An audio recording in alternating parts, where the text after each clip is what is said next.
So, what happened in Chapter 3?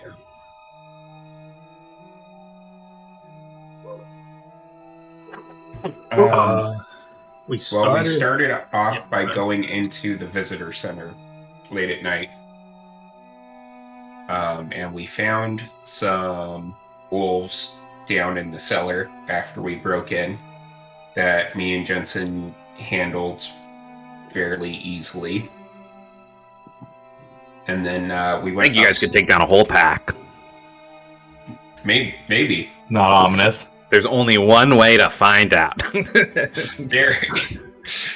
I mean, me and the doc are going in the woods right now, so you never know. True.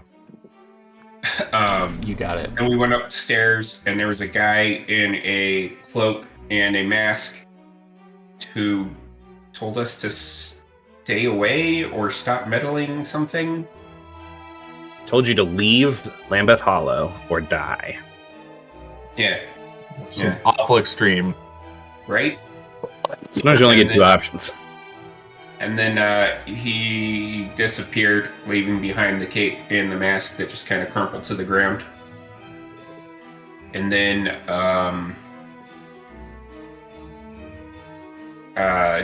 shit, I'm drawing a blank on Stella's character's name. Hold on. Charlotte went around the visitor center, kind of reading all of the stuff they had, looking at maps. She found that there was a window that was boarded up that had blood around it, and there was a pouch or a leather strap with 2 keys on it. And while she was doing all of that, me, the doc, and Jensen were searching this kind of office we found, and Jensen found a letter. It was stabbed through with a knife. Yeah, with a letter opener. Angrily, probably.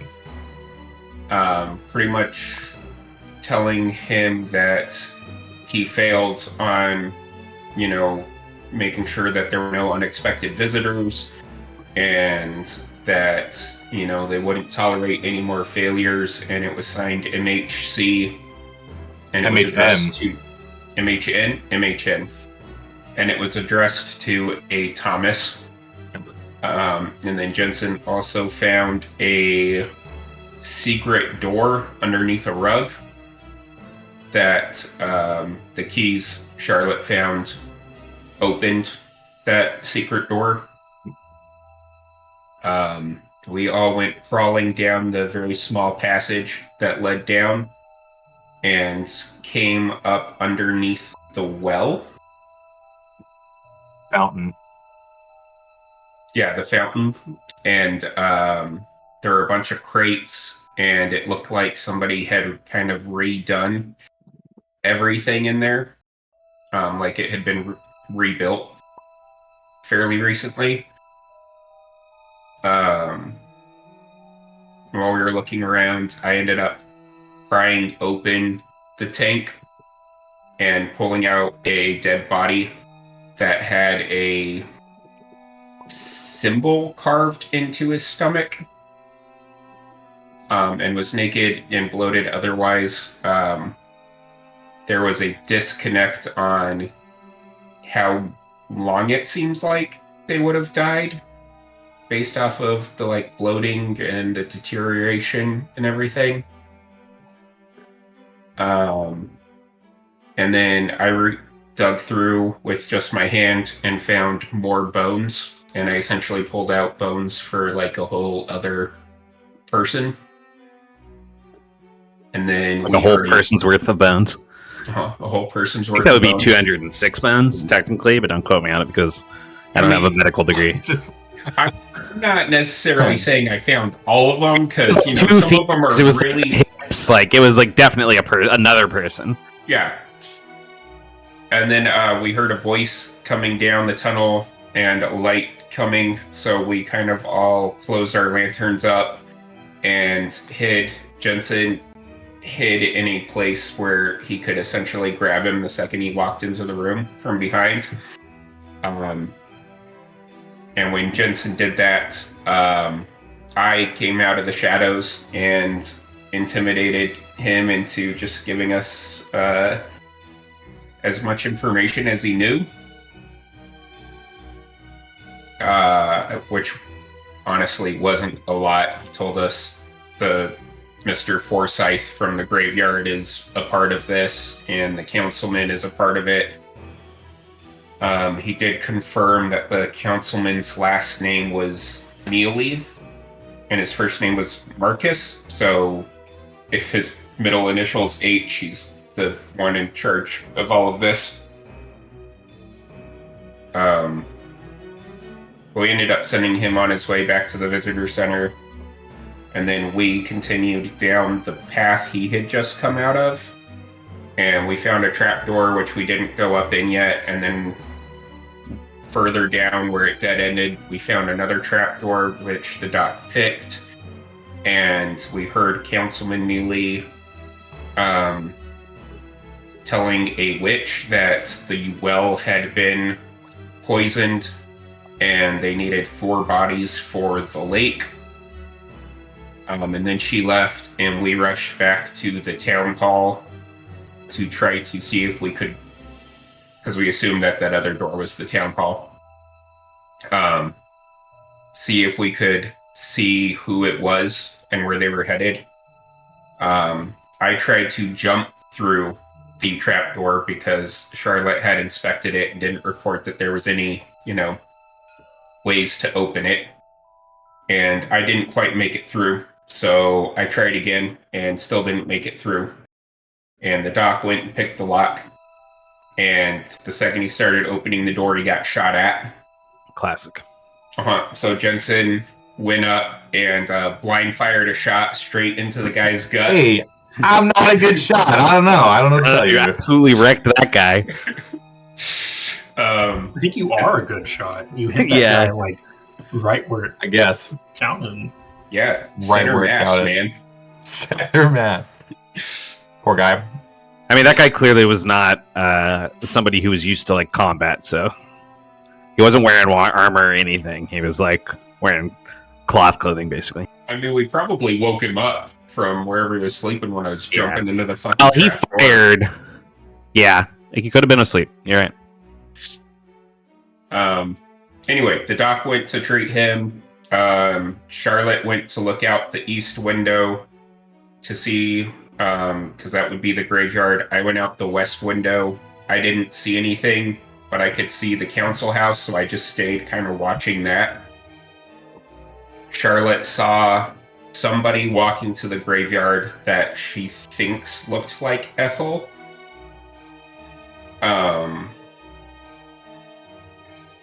And then we decided to split up, and me and the doc went to the ranger station, which had been burning in chapter 2, and offered to help. And while Jensen and Charlotte ended up going to the windmill to try and keep an eye on things. That is correct. They chose to position themselves on the far side of the windmill to watch out for the fire. We did choose Close to the do that. graveyard. And they snuck up to the ranger station. They saw some very big animal claws. And at the ranger station, there was 4 bodies that had already been pulled out of the fire. And one of them had been identified as Head Ranger Eagleton, based off of the necklace that was on her that she wore. I went to inspect that body so that I could identify it in the morgue later to eat her brains to figure out what happened, which Herc did not like me doing that. And then I went and helped the doctor with triage stuff, and Jensen and Charlotte got snuck up on and had a gun put to the back of their head and got captured for... Oh, I missed that I saw what could have been a gunshot flash in the council house while I was watching it. Jensen and Charlotte got arrested for the murder of the other councilman. Yep. Councilman York, I think his name Yes. was. Councilman York. And then they started getting hauled away, and I saw them getting captured and hauled away by constables. And I saw another constable headed up towards the ranger station. You're on the board right now, James. Yeah, I know. I put you on your table for a reason. Because you don't know where you are in the village right now. Awesome. We've gone. Blackbird. And when I went to get the doc, we heard somebody whistle from the tree line out to the side. And we decided to, it was a very tall, lithe figure. We decided to head towards that rather than take our odds with the constable coming up. And as we got close, we found it was Master Eagleton, or Head Ranger Eagleton. I forget what her title was. Head Ranger. Head Ranger Eagleton. And we ended with them getting hauled off to jail and us getting led deeper into the forest. And so our story continues. What of the two of you doing as you settle in after getting roughly shoved into this sunken jail cell? You were, in fact, draped with a burlap sack over the head, so you're not entirely sure where you are right now. But you remember feeling a set of stairs that eld into whatever this area was. And as you're sitting now with the bags off, you can see that there's kind of a dampness to the walls. There's a single window in the corner. Your cell is kind of sandwiched between two others. And that window is on the cell to the right of you, and it looks like it might be actually like a grate that's ground level to the outside. There's bits of refuse from the walls, broken stone and rock, as well as things left behind by others. It looks like a copper ring that's been stamped into the kind of the muddy floor of the jail cell, as well as a small wrap of parchment made to fit in a pocket. It doesn't have any writing on it, but it fell out of someone's pocket while they were here. The two of you have been placed in this middle cell together, and the only other thing you notice is that in that cell to the right, on an outcropping of stone with a couple thin blankets, cotton or wool, laid out on top of it, is a huddled figure, humanoid in shape, probably around the same size as an adult human. They're hunched into a ball, and their back is turned to you. They sound like they might be sleeping. This is in one of the other cells. Yes, this is in the cell to the right of you, underneath that that grated window.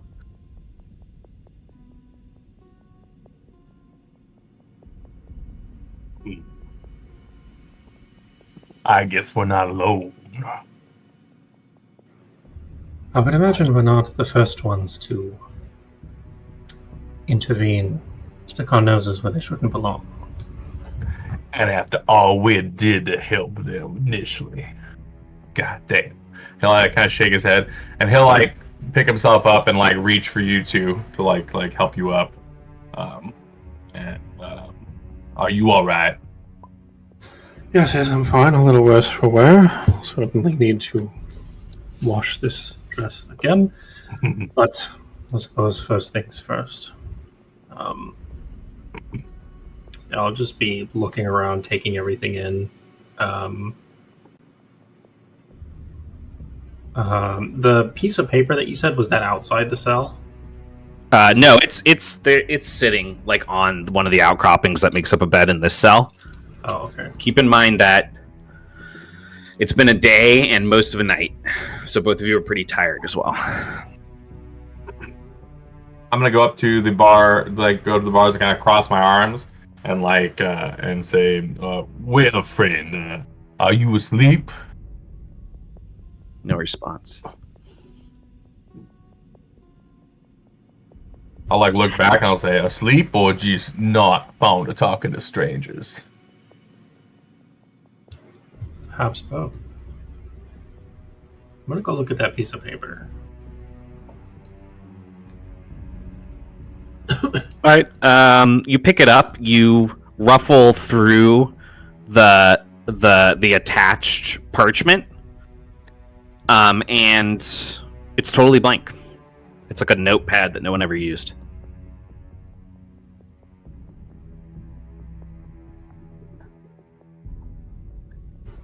Well, it seems someone found a better way to bide time.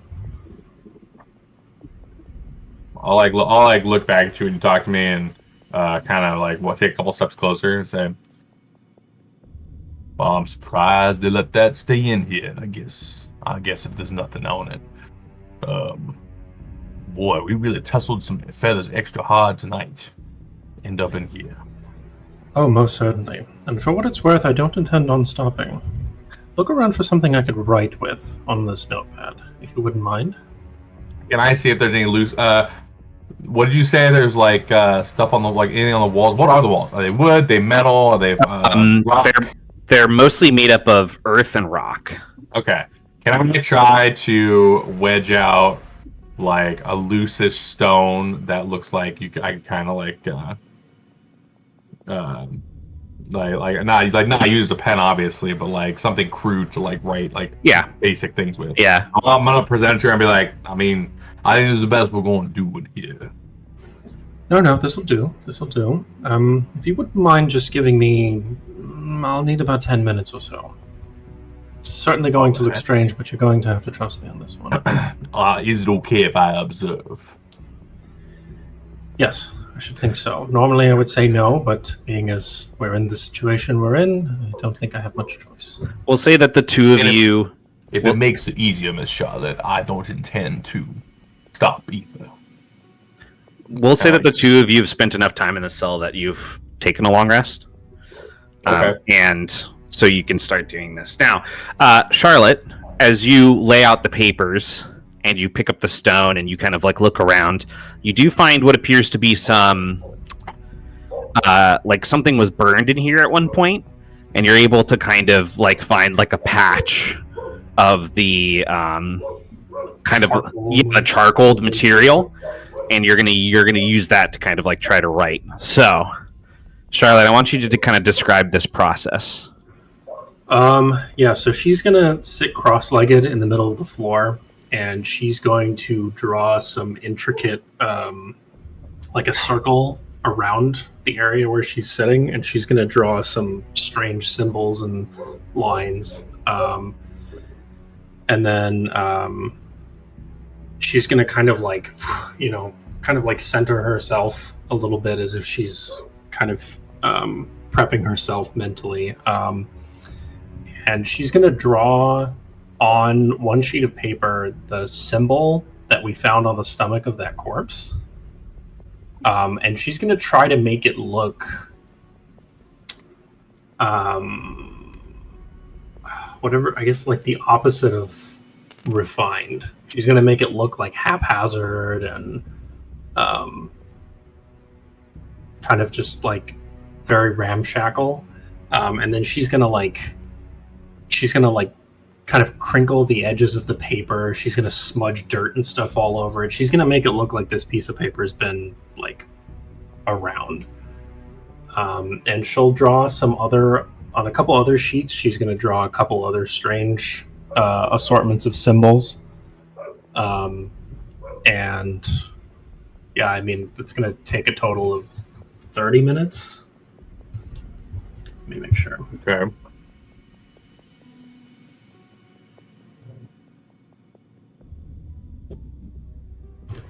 Yeah, 10 minutes for each. And she definitely seems like she's kind of muttering to herself under her breath the whole time. She doesn't seem to pay attention to you or any of her surroundings. And there's definitely like a weird tingle in the air as she does this. Sure. If you caught my eye at all, you would see that that I would be smiling a little bit after a couple minutes of like observing you. doing this, but I won't say anything. I'll just let you keep going. Yeah, I'm gonna finish those 3, and then I'll kind of stand up. And she looks a little. She looks satisfied, but she looks tired. And she's going to neatly fold the other 2 sheets and put it into her pocket. She'll like tuck it someplace where, like maybe in her boot or something. And then she's gonna take the one with the corpse's symbol on it, and she's gonna tuck that like into her scarf. Just for a later use, safekeeping. After you do that part, Well, I'm gonna smirk on my face, like I think I know something. this one here is certainly special. In fact, I think you'll get to see its effects quite soon enough. I'm gonna go up to the bars, and I'm gonna yell for the constable. All right, what do you say? I'll just kind of stick my head in the bars, and I'll just say, "Constable, oh constable." I'll like chuckle a little bit and just stay where I am. Just gonna watch what's about to happen here. There's no immediate response. You've been standing for a few minutes. Well, you can't exactly have your fun if your intended target is not in here. Yes. Although I suppose anyone will do. I'm going to call up for a warden this time. Okay. There's another long pause. Then both of you hear a metal latch being drawn back on what sounds like a pretty heavy door somewhere, and then the scraping of wood dragging across stone. Footsteps slowly descending down a set of steps. And then a light tapping on the metal. Like somebody's running a pipe or a blade across metal bars. As you both kind of peer to the left, you see at the opposite end of the leftmost cell a figure. Tall, lithe, in muddy peasant's clothes, with a burlap sack draped over their head. Oh, please. Like we'd take you to the constables. Then there'd be, well, 2 glowering eyes under the holes ripped into the hood turn as the head turns and gaze upon both of you. That tapping noise is the sound of him dragging the edge of his knife from bar to bar. Then there'd be rules. They had not gotten the 2 I was most interested in. That is unfortunate. I suppose it most certainly is, and it's rather unfortunate that the constable couldn't be here as well. Wait. I don't much care about what you think is unfortunate, but do tell me this. How does your monster do? Is he well? Will I find him breathing? I have a great deal of interest in V. Oh, that monster. Yes, no, he's doing rather well, I would imagine. I'm sure he's traipsing about, eating some corpses or something, whatever it is he does. But, Well, I think it's just the brains he consumes. oh, yeah. That's right. Everyone has their particularities, I suppose. But anyway, I've called you here. Actually, I have a small favor to ask that would certainly help you as well. Sorry, just a moment. He steps to the side and he pulls out a wooden chair. He kind of rolls it on one of its legs by spinning it off the bottom of his palm, and then he leans down on it and kind of kicks his legs out, crossing one boot over the other. Continue. Oh, well, I had no intention of taking up too much of your time, sir, but I actually just had something for you to give to the constable. You see, and I'm going to pull the crumpled up piece of paper out of my scarf, and I'm going to kind of carefully take it out and hold it out to him, and I'm going to say, this is a piece of evidence that we found in our little well, intervening, if you will. I was hoping that I could pass this along to the constable. I was thinking it might help him in his search. Make a persuasion roll. Or a deception roll. They're not the same.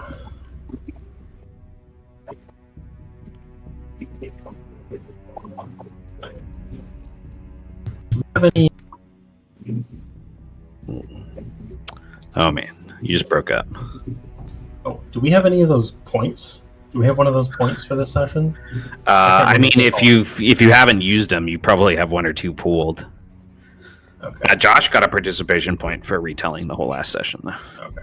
Sweet. But you guys should make sure you're keeping track of those. You can use one a session. I'll use my last one. That makes it easy.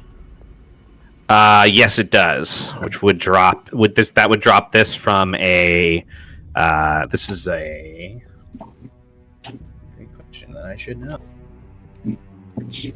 I should have told you that up front. I ran D&D too. Go ahead and roll. This is a pretty hard roll. So. Okay. Well, I got a 5. Okay. Yeah, it's not gonna pass. He'll look at you and he'll cock his head and he'll smile and he'll say, "Evidence of what? What's going on here? A mystery? Tell me more." Well, it's funny you say that. That's actually what we were looking for when they decided to put us in here. But being that our search has stopped, I was hoping the constables wouldn't.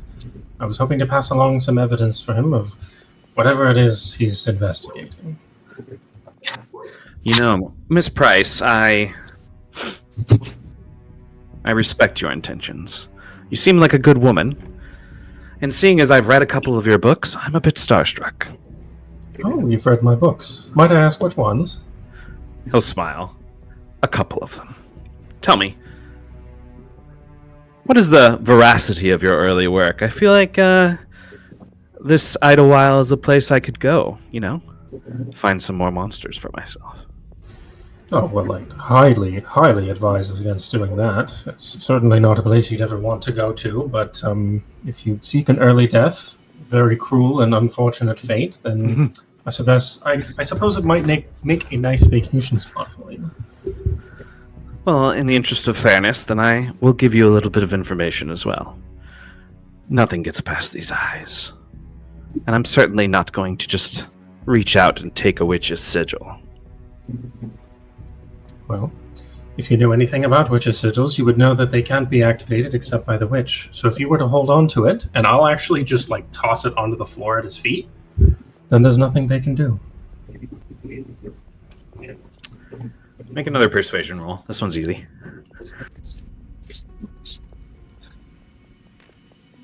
Six. He leans forward and he reaches down and he picks it up between two fingers, looking at it. In such a desperate situation as you find yourself in, I would think that this would be quite the resource to part with. I suppose that's one way to look at it, but I don't know. I'd say this is a rather grim situation. Wouldn't you agree, Mr. Sharp? Oh, I would. Yes, I think given that all of our effects have been taken, save for that one, of course, I'm not sure we have much leverage in this situation. I don't know how we're supposed to get out of this. I'll just look at the guy He's going to open it up and look at it. Is it just one of the pages that you carved symbols on? It's the symbol that we found on the guy's stomach. Oh, got it. He'll smile. You see, it would be a bit of a problem for me if Mr. Herc were to decide to pay attention to this kind of information. Herc doesn't pay attention to too much. I don't know if you know. I would agree with you. His ignorance has, in fact, kept him alive. He is quite the buffoon, that Constable Herc. And the whining of Councilman Neely, of course. Yes, they definitely seem to be... They definitely seem to have their hands full in regards to all this, but I suppose they still have enough time to throw a couple of travelers in the prison. Or are you just too good to throw? So yeah, you had to send them slimy prick to come get us instead of yourself. He'll stand up, and as he stands up, he'll use one of his boots to kind of push the chair back into the corner. Well, Neely told me I only had a few minutes. Then it was his turn, so I'll be handing you over to him for whatever minutes or hours you have left of life. But I want you to know this. If perhaps the good doctor could see the wealth and prosperity that can come with the kind of work that I would need him for, and if V proves to be as useful as he has been to you so far to me, they will both continue to live long and happy lives. You said you were gonna go get Neely, right? Like someone more in charge and could, really make decisions and things.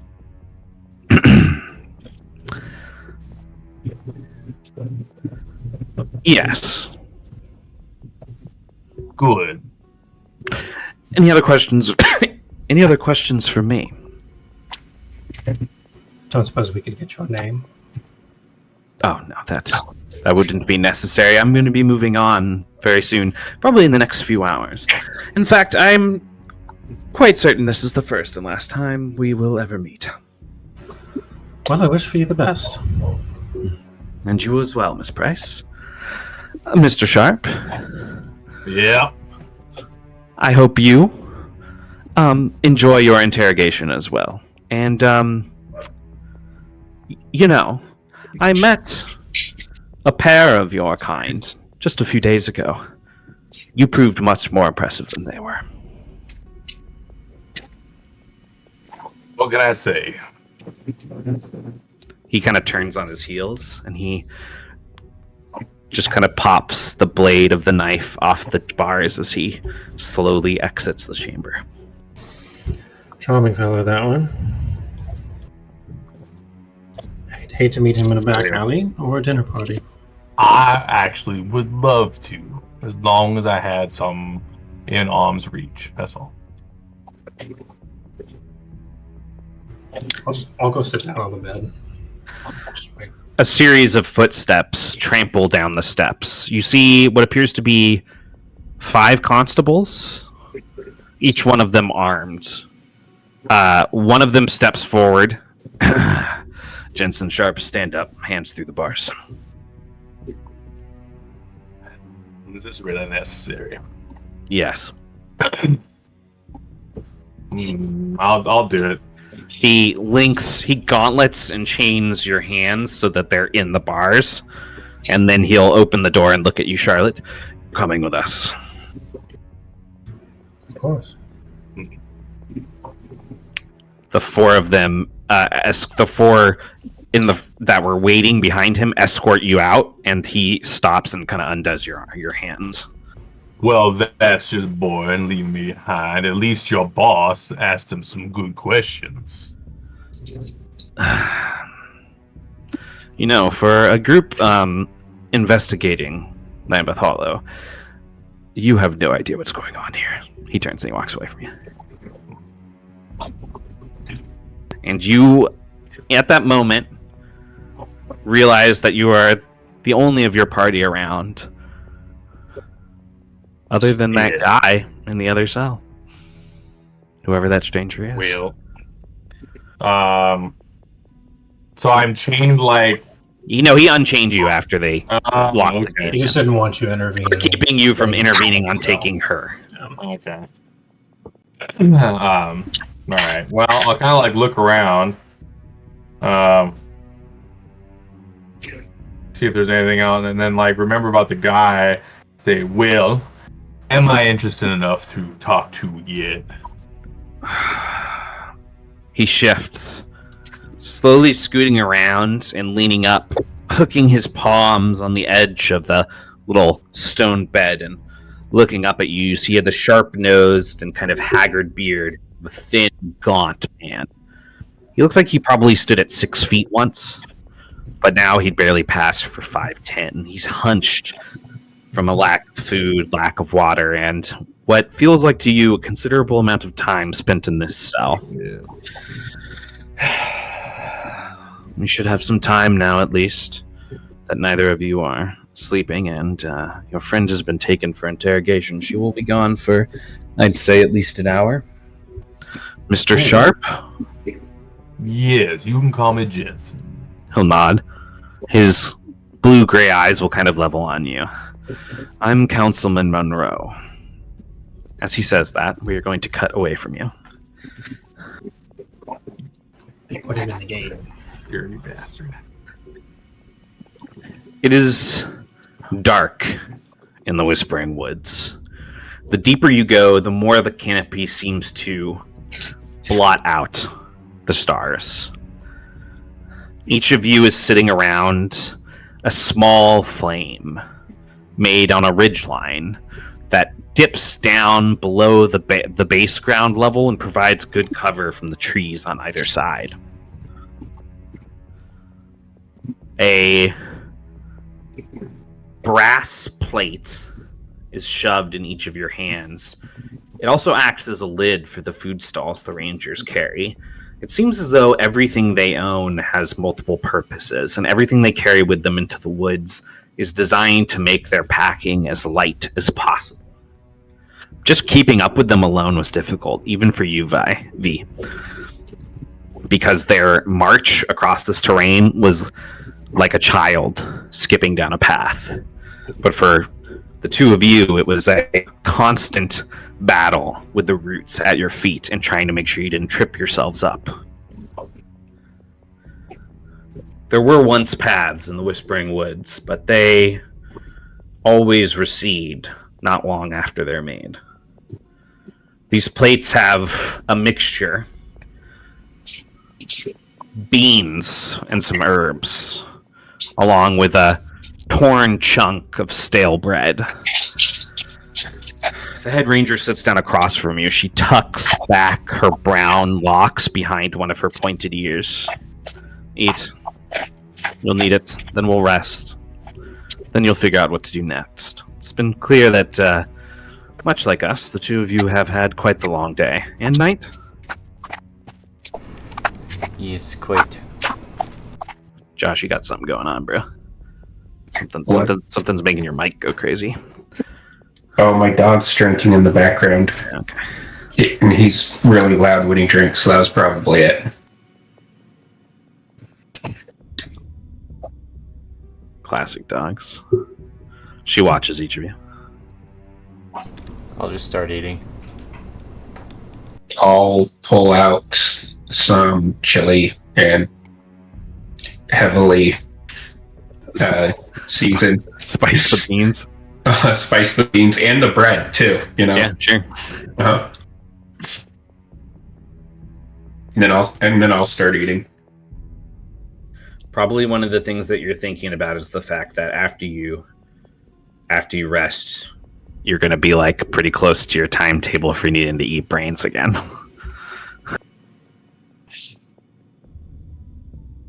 I don't. Do you have anything that's turned on by it? As long as you don't have the addiction thing, then there's no negative effects. But if there's anything you have that's turned on by it, you also need to have eaten them. Otherwise, it's not turned on. I'm not sure if there's or not. I currently have a +1 bonus to acrobatics and athletics. Yeah. It says it lasts till my next long rest. Is that permanent for me since I can't long rest? That's a good point. Man, that feature's just gonna keep causing problems. Yes. I think that's gonna have to be long or short rest. Yeah. Change in post. It is what it is. All right. Cutting back in, Chris. They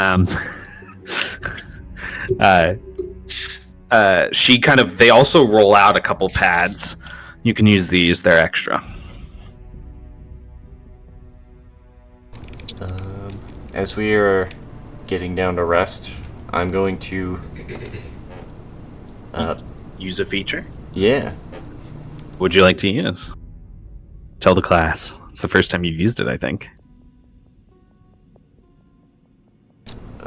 I'm going to take out the battery from Inventor, and it's got a very faint glow to it that washes over the three of us resting. As you take out your battery for the first time, I'd like you to, because the batteries are usually pretty big, like they can be like backpack sized, for example. I'd like you to kind of describe how you were storing it, and then also like what the power source is. Kind of what it looks like, that kind of thing. So it looks like a leather satchel almost, but in a tube shape. And on the top is a glass bulb, which inside you can see a crackling of like lightning or electricity. And that's what seems to be giving off the glow. I wonder where the narrator got this from. I didn't make it. That's actually the first time he's ever described it to me. Oh, okay. Well, I know where you came I from. was making him do it on the spot. What does that give? What benefit does that give? That is rest lighting. So your battery glows softly when your party needs to rest, promoting better health amongst your members. When a creature takes a short rest within 2 range bands of the battery and can see the battery, they remove an additional wound from their health and sanity. Creatures that take a long rest within 4 range bands of the battery that can also see it can choose to increase their wound threshold of their health or sanity by 1 until their next long rest. So you're going to get the long rest trigger, good doctor, and you will get either the short or long rest depending on how you roll. So I am going to double my wound threshold. Nice. Yeah. For health. Yep. Yeah. And you go ahead and roll your d6. Oh, I rolled a 1. That's the worst fucking one. Which one is that? Short rest, remove wounds or sanity. Oh yeah, you can't even I do guess both. it doesn't matter. I don't have any. I haven't taken any wounds. Or True, and it still counts as a short rest, so you get the short rest benefit from the light. And that was what again? It removes an additional wound. Sorry, bud. It heals you more. But... nothing. I got nothing. But you couldn't sleep, so you're just up all night. Mm-hmm. Eventually, we do see cracks within the canopy of sunlight. Just barely. It's still mostly dark.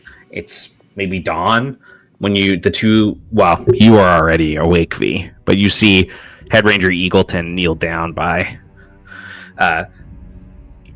your father and shake him awake.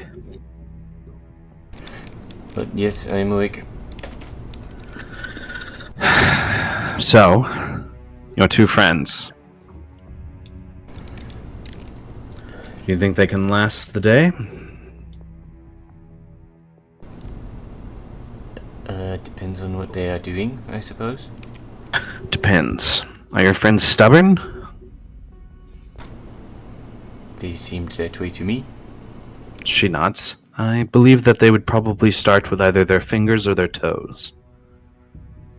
Possibly the tongue, if one of them's the kind who would talk back foolishly. I think at least one of them would. Well then. Do you know where they are? She shakes her head. I am unsure. Truly, we had suspected low things from the councilmen, but based upon what you told me of the events last night, it appears as though the councilman has taken in with a criminal lot outright, which we did not expect. Unfortunately, in this area, the Rangers have no authority. The best we could do is send my men towards other villages in the hopes that some greater authority could be found. Somebody who roams the constabulary and who can perhaps impress some judgment on our good councilman that he does not own the village of Lambeth Hollow. I do not know how long that would take, though we can move through the woods fast. Well, it would probably be best to get word out in any case. She nods. And the 2 of you, what will you do?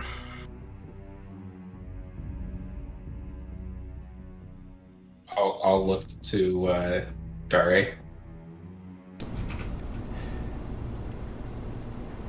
Well, I would very much like to not risk my life and go live in the woods for now. I do think it would be best to try and help our new friends.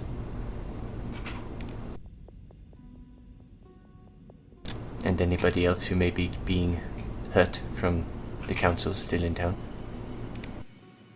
She nods.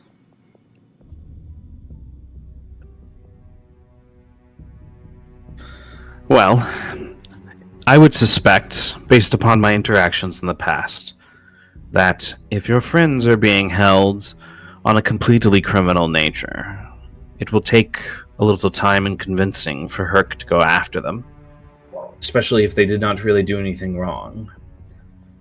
He may be a little dim-witted, and he may bend his back to Neely, but I've never seen him be an outright evil man. And he has lived here all his life. Much of the constabulary has not, however. So I would be on the watch out for any that you see that are not him. Though know that you will have some explaining to do. Also, she reaches into her pack and she pulls out a medallion hanging on a simple leather necklace of what appears to be like a large oak tree. She hands it to you, Dare, and she says, "Perhaps give this to your friend, Mr. Sharp. We found it dropped in the wilderness, and She pauses for a moment, and she gives you kind of a long look. Her lips tighten slightly. I believe it may have come from somebody in his vocation."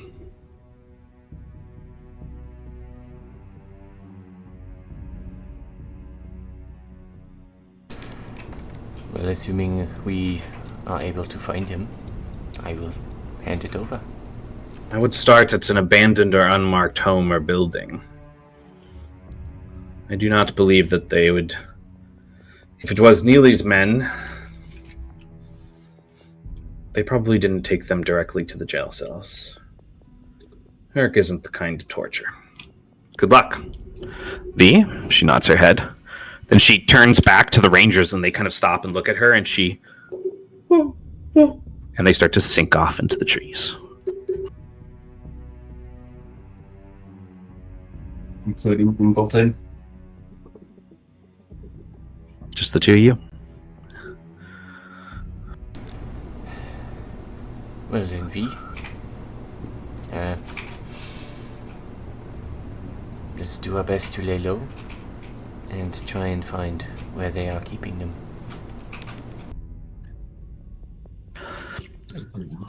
We get some tracking shots of the two of you kind of stumbling as quietly as you can back through the wilderness. You follow her basic guideline, and Dare, you particularly are pretty sharp at like keeping in the same direction. And eventually you guys find yourselves at the tree line again.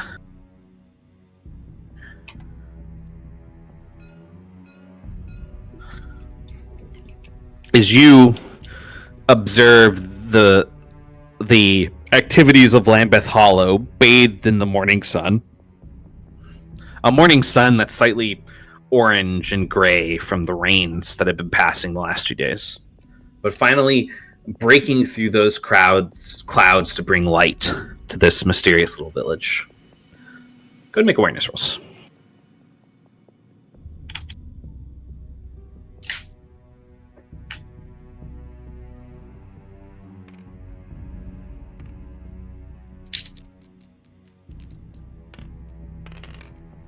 Six.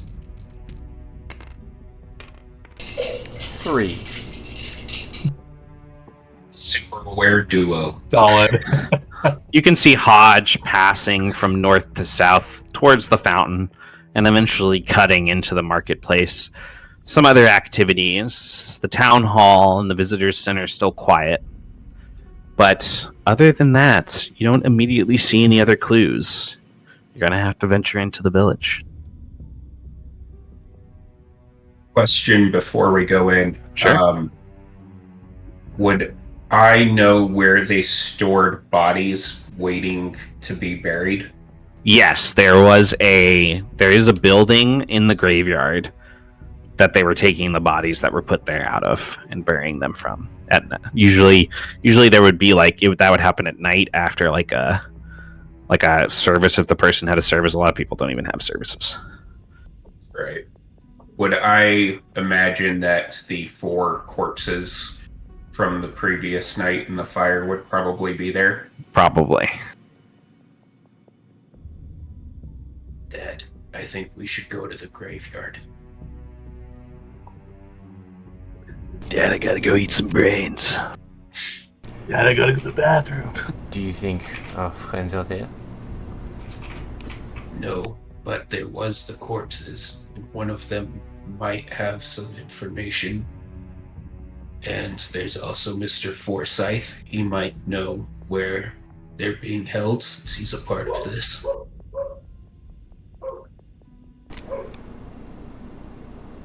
it wouldn't hurt to gather more information. Let's just try not to stand out on our way. I'm gonna look down at myself, which is like almost 7 feet tall. I'm like, I'll do my best. Or perhaps we circle through the woods and get closer to the graveyard first? That sounds like an idea. Let's do that then. Go and make stealth rolls. They are easy because you're using the woods. Man, I almost put a point into stealth and I didn't. Because this guy's trying to minimize his weaknesses. 7. Oh, agility, space skills are not my biggest weaknesses. Forward. Only capitalize on your strengths. Only capitalize on your strengths. I What'd you guys get? I did finally put a rank in. Time out. What'd you guys get? 4 and what? 7. 7. Okay. And 11. Okay.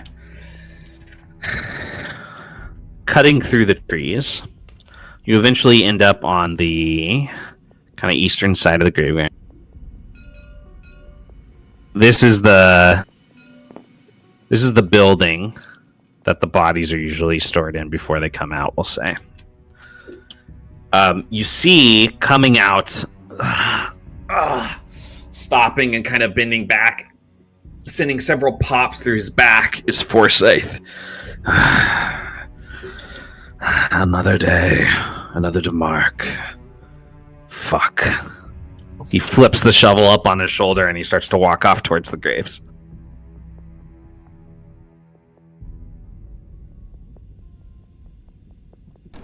Well, there's Forsyth.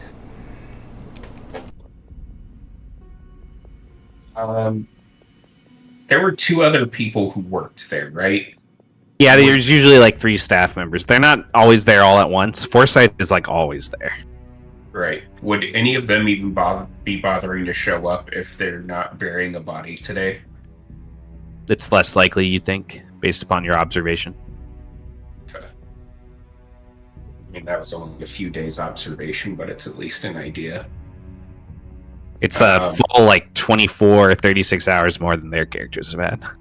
True.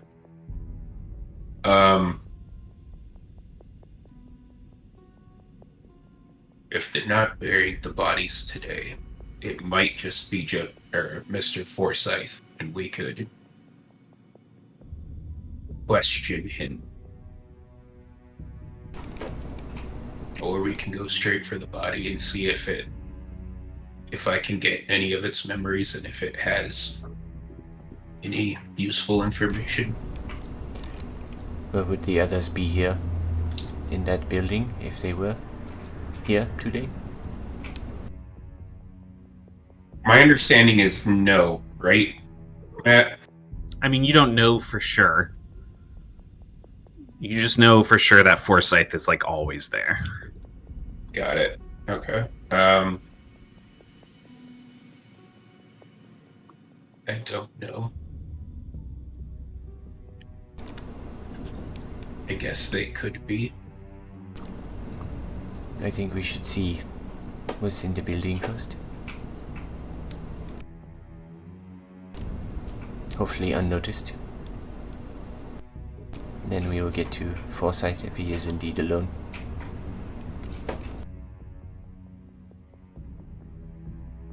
Okay. Do you want to keep an eye out for the people while I go get the body? Make sure I'm undisturbed. Yes, that is probably for the best. I am not quite coordinated. I will keep watch.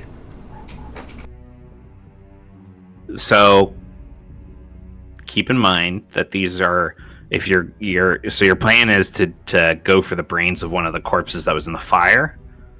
Uh-huh. They were pretty significantly charred when you saw them, so there's probably very little chance that he'll be able to pick apart what corpse might be what without somebody like you. I did study the one corpse that was supposedly Eagleton, and you said I'd be able to. Yes, you would be able to re-identify that one. That's true. Yeah, that's the one I would be going for. Okay.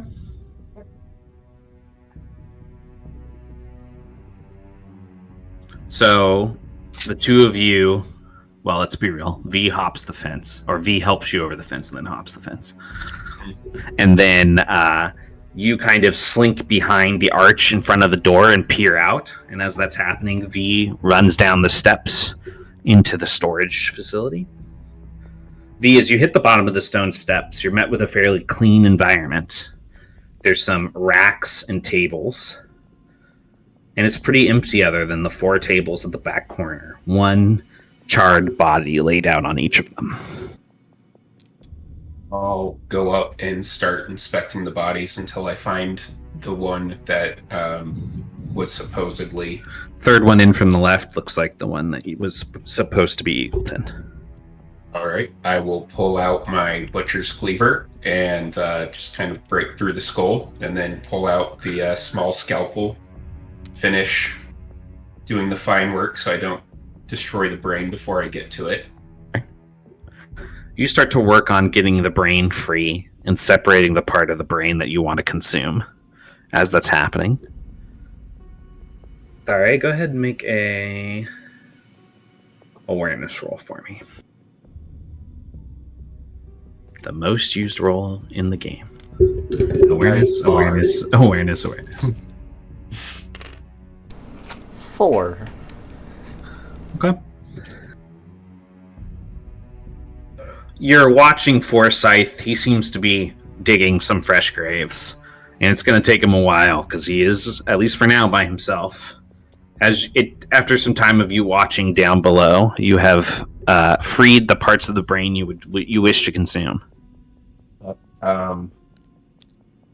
So I would consume for sure the which one is it? Consume memories. Oh, I did an abbreviated version there because it's freaking long and this sheet was small. Let me see. I think it was the hippocampus. I would definitely be pulling out for the memories. Sure. To try to get them, because that's not a guarantee. And then, yeah, same thing that happened last time I was harvesting a brain. A man's voice would come out. All right, time for you to keep doing what we've been doing and eat the cerebellum. No, darling, please. You need to think about this. Rob the frontal lobe. And they will, Roche, and one arm will go out for each of them, and they'll Rochambeau and see which other. As both the arms go out, and the personalities are fighting.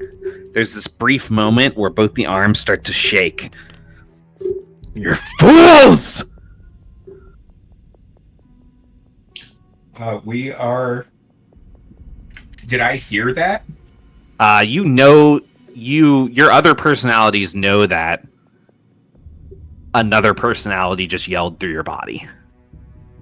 They're all aware of each other's communication, but that's not a personality that they've interacted with before. Got it. So it's a new one for all Yes. 3 of us. That doesn't mean that a certain personality can't do things without the other ones noticing, but in this situation where they're all bucking off of each other, that was noticed. Got it. Okay. It honestly probably make a resolve roll. Make 3 resolve rolls. Is that a willpower? Yeah, make 3 willpower rolls. Okay, so let's see. That's my resolve. Those are both D8s.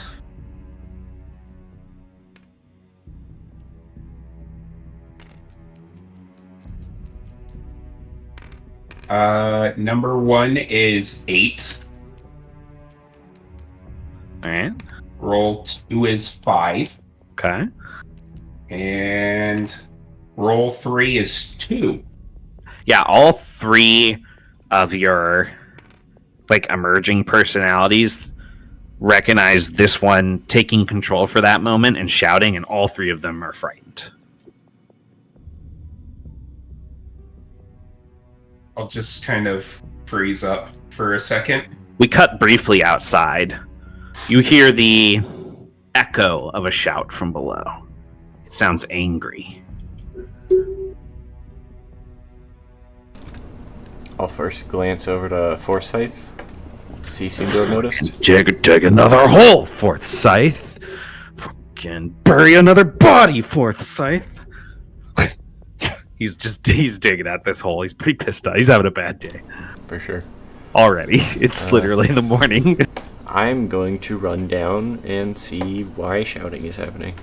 As you hit the bottom of the steps, you see the brains harvested as the arms are going up to Rochambeau. If they're still going to Rochambeau after that happened.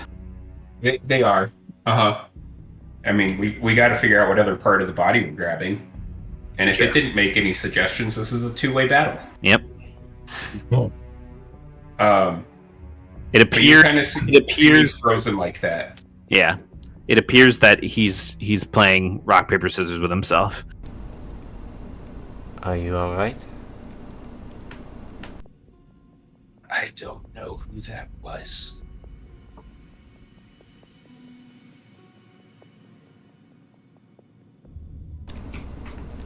I thought it was only me, Cecil, and Gladys in here.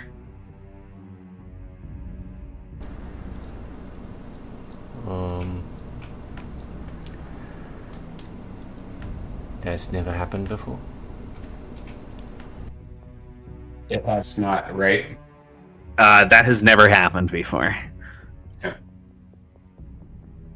There have been things that have happened that have been weird in the past. You've gone to sleep and woken up in other places before. Mhm. You've used resources without remembering using them before. But you've always assumed it was nothing like Cecil that. or Gladys. You've never had Right. anything like that happen. Yeah, nothing like that. Is there a new member in your head? If there is, he didn't introduce himself. Well,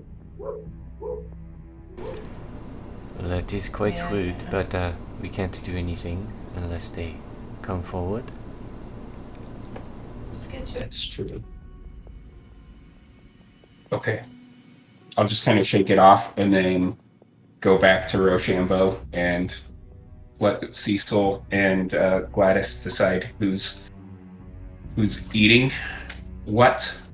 My role was we would be eating the frontal lobe this time. So awareness and study instead of acrobatics and athletics. Yeah, and then I'll pull those 2 out and eat them.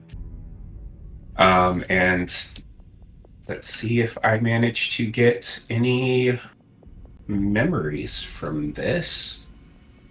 It is a Crazy ability. Which one? control skill roll. Getting memories by eating brains. Yeah. I mean, Just So You know you want to make an undead character. If I don't have anything off the top of my head, but if I did, it has to be something like different from everybody else playing undead to make it seem. I don't know. I'm really good at rolling snake eyes tonight. That's another fucking 2. Yikes. No memories. You have to find a different way to get clues on your friends. Why do none of these people ever remember anything? I take it that means it's not working. No, this one didn't know anything. Oh, but while we're here, do you know how I could dry out brains and like make them into a seasoning with the other parts? I am not a cook. I could certainly look into this for you. But off the top of my head, not so much. You don't know how to like dry out a brain to like, don't you have brain to do that jerky, for like you know? studying them? Everybody knows how to make brain jerky. It's not quite as helpful if we dry them out to research on them. It is not their natural state. But I think if we were to thinly slice and leave in the sun, we could air dry them, sun dry them. I don't know if it would be good. I'll take the extra brains from that corpse and just kind of put them in my pocket, I guess. Shove them in your brain. Some kind of like stun bag or something like that. Yeah. If I have a bag, I'll put them in the bag. Yeah. So yeah, you just pick up like the rest of the brains and stuff them in your bag. Ridiculous. Should we go see Mr. Forsyth? Did anybody else join? Not as of a couple minutes ago. He seemed quite angry. We could probably sneak up on him quite easily. As you're saying that, you hear from the arch outside. You hear, "How about you come dig the holes? How about?" And as he's muttering to himself, he sounds like he's starting to walk back down the steps. Or he's on his way over here. If he comes down, perhaps we catch him by surprise here. Yeah, and I'll point to the other side of the door while I head to one side of the door to try and like wait to ambush him. Sure. Each of you crouches down and he steps through the arch. He's walking with purpose, but he's not really paying attention to his surroundings. Okay. I'll walk up behind him and grab him while covering his mouth with one hand. Oh, go ahead. Go ahead and make an athletics roll for me. He got a 2. I can't lose to that.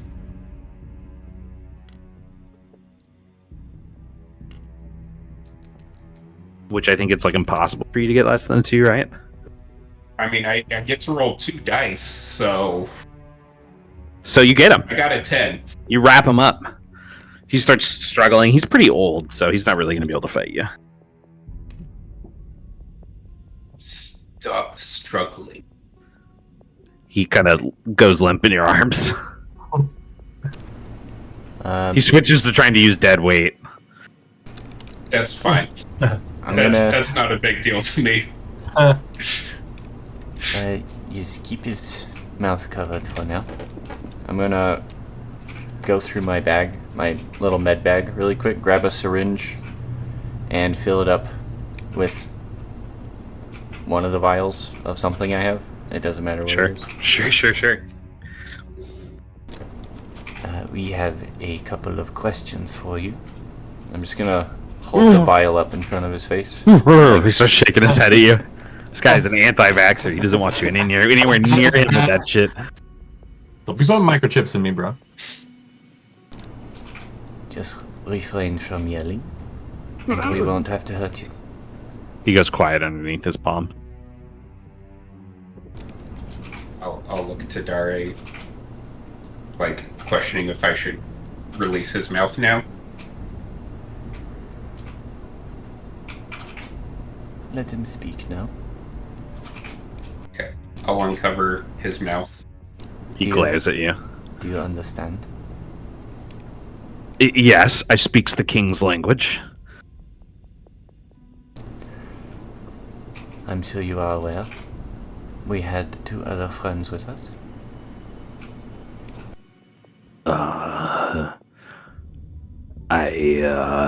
I know that Neely had asked us to look out for, I would imagine, this one returning. He was saying that he was stealing brains. He glares up at you. Freakish demonic activities, if you ask me. Has he? That's when everything went wrong around here, after all. When we switched to councilship. It used to be Secretian discipline that pushed this hollow forward. Cover his mouth, please. I'll cover his mouth. Is he able to see the bodies from where he's at? Not really, unless you're holding him to face that direction.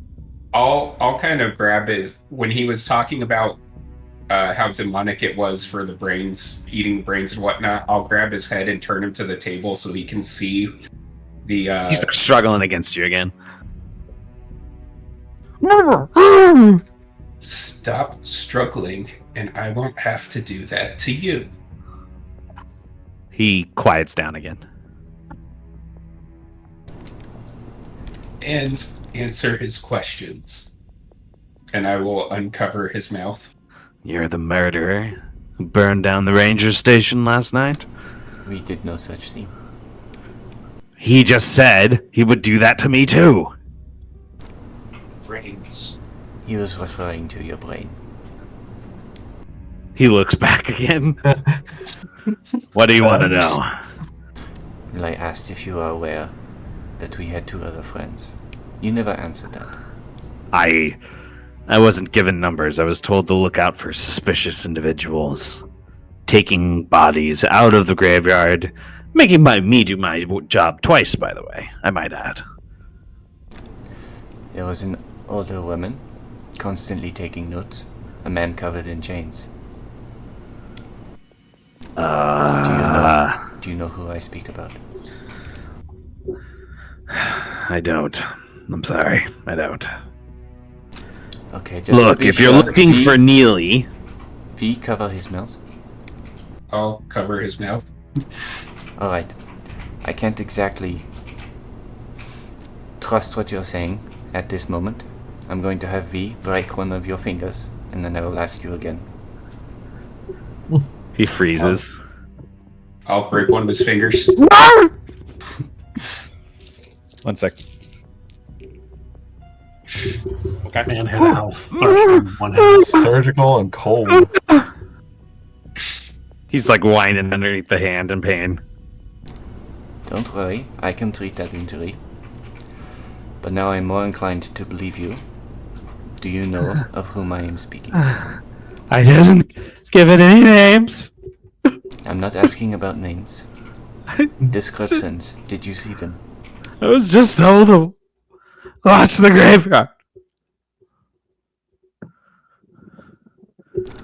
He I starts don't know if hyperventilating a little bit. I'm going to need you to take deep, long, deep breaths. I'm not very good at this. Yes, I can tell. Look, if your problem is with Neely, I can tell you this much. The first council house, it's at the first fork in the road, just behind the long lost.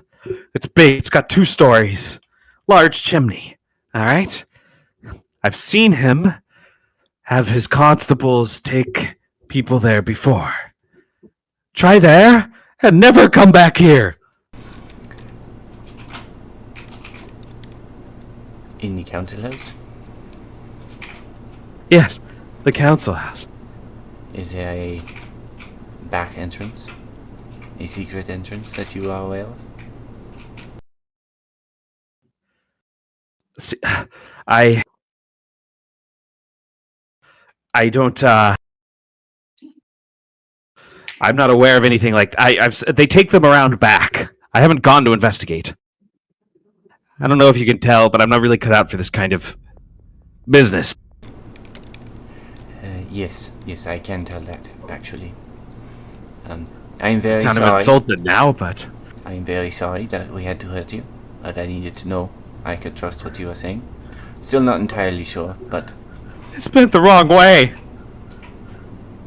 that It's is... supposed to go the other way. I'll grab I it know. and bend it the other way. He passes out. Oh, Uh, I wanted to ask him about the list of corpses and who he was giving that to. Well, I He think was it's best way we move fr- on. Yeah, he was way weaker than I thought. Just give me a Yeah, moment. but- I'm going to set his finger so it doesn't fall off, I hope. Isn't that what I just did? It's similar. Not quite the same thing, though. If you are interested, I can teach you. Perhaps not now. Oh. Okay. I'm gonna do Do my you have- best to Yeah, set it's up a pretty a it's pretty finger easy for you cast to do. sort of thing. Do we have any rope? Yeah. I would like to. The slabs that the bodies are on. Is there any way to tie him? Is there anywhere to tie him up down here? Yeah, you could definitely like tie him to one of the walls if you wanted. Yeah, tie him to one of the walls and then just like put a gag in his mouth. Okay. You said he does have two others that come by frequently. Sometimes Well, when there's bodies. there are bodies, so hopefully they should come by and find him before he dies of dehydration. I mean, I figured this way he would be here when we got back if we needed him for anything else. Well, that's very true as well. He did not seem that useful, though. Just my Did. opinion. I also don't want him going to the councilman either after we've left.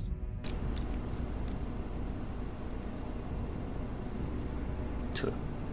Well, hopefully they don't show up today, but they show up tomorrow instead. Well, let's check out the council house and make another loop through the woods. Yeah, is there a way do the woods go up near the old council house that he pointed us to? So seemed like he was pointing you guys down to this area. So we'd have to. Would there be would the woods You come could go, all the way yeah. back, around? You could probably get to about here in the trees, and then you would have to basically walk across. Yeah, let's try that. Yeah. Could make stealth rolls. Minimize the amount of time we have to walk in the town.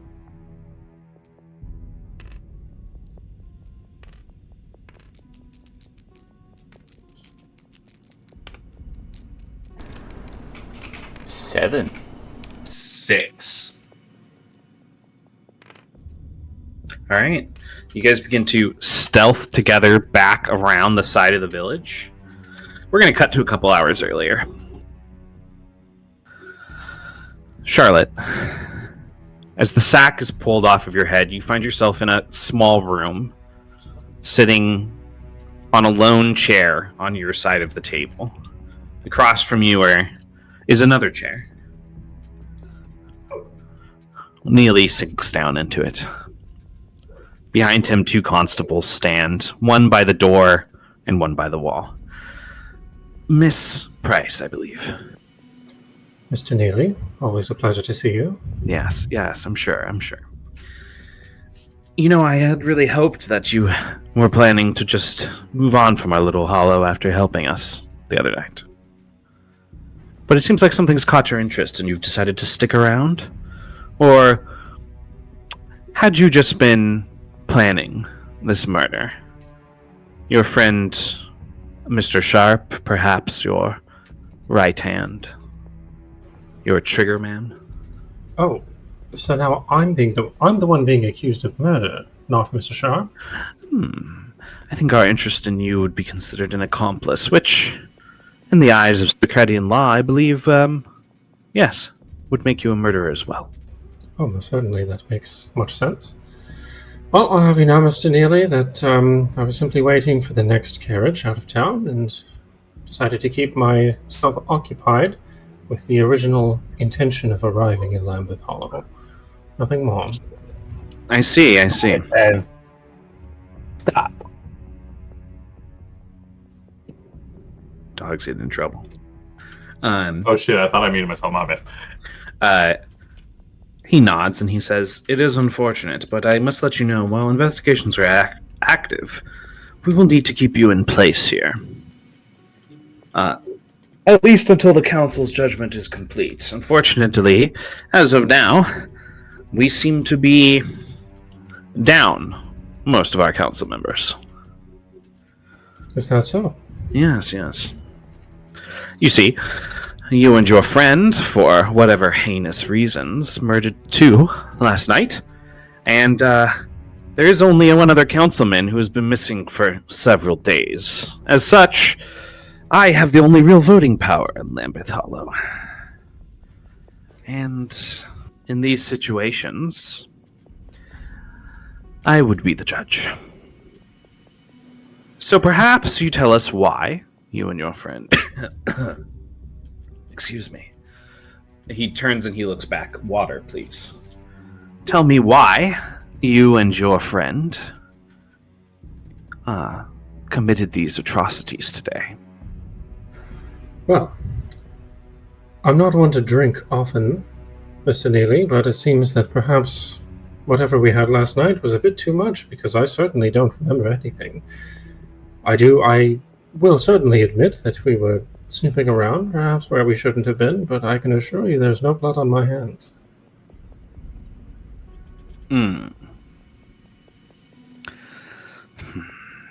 One of the two come back again, and they sit the glass of water in front of him. He reaches out a pale hand, and he scoops it up, and he drinks some of it and sits it back down.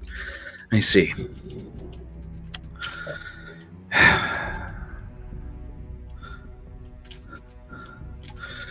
Mr. Brown, Mr. Morstead, if you could produce her hands, please. Each of them walks to either side of you, and they reach out and they grab you just behind the elbows. And it feels like they're trying to push your hands up on the table. I mean, I'm not gonna resist.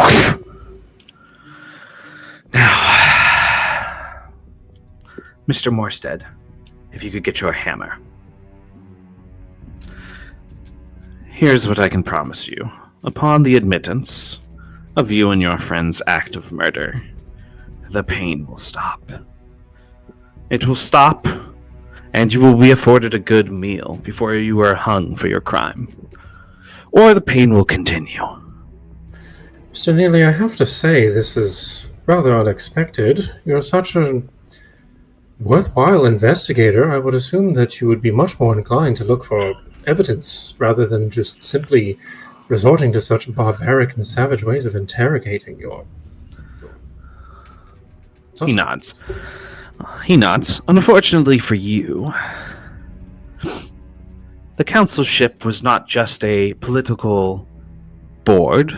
It was a group of men, of friends, of creators, of leaders who were quite close to each other. Morstead jams the hammer, striking down on your pinky finger. Just breaks it completely.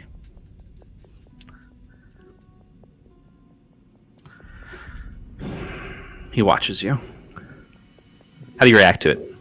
I mean, she winces. But I think she would hold in a scream.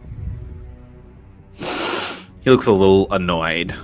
He breathes hard, sucking in air through his nostrils, and then blowing them out as he stifles a cough again. He drinks more water. Mr. Neely, I would like to share something interesting with you. You can torture me all you want, you can kill me if you like, but I'd like you to know that before you brought me up here, we spoke with your friend in the burlap mask. He did say something about wanting you out of the picture. I think you might want to look into that.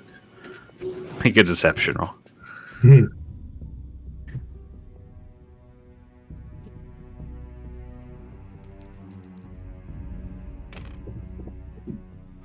9.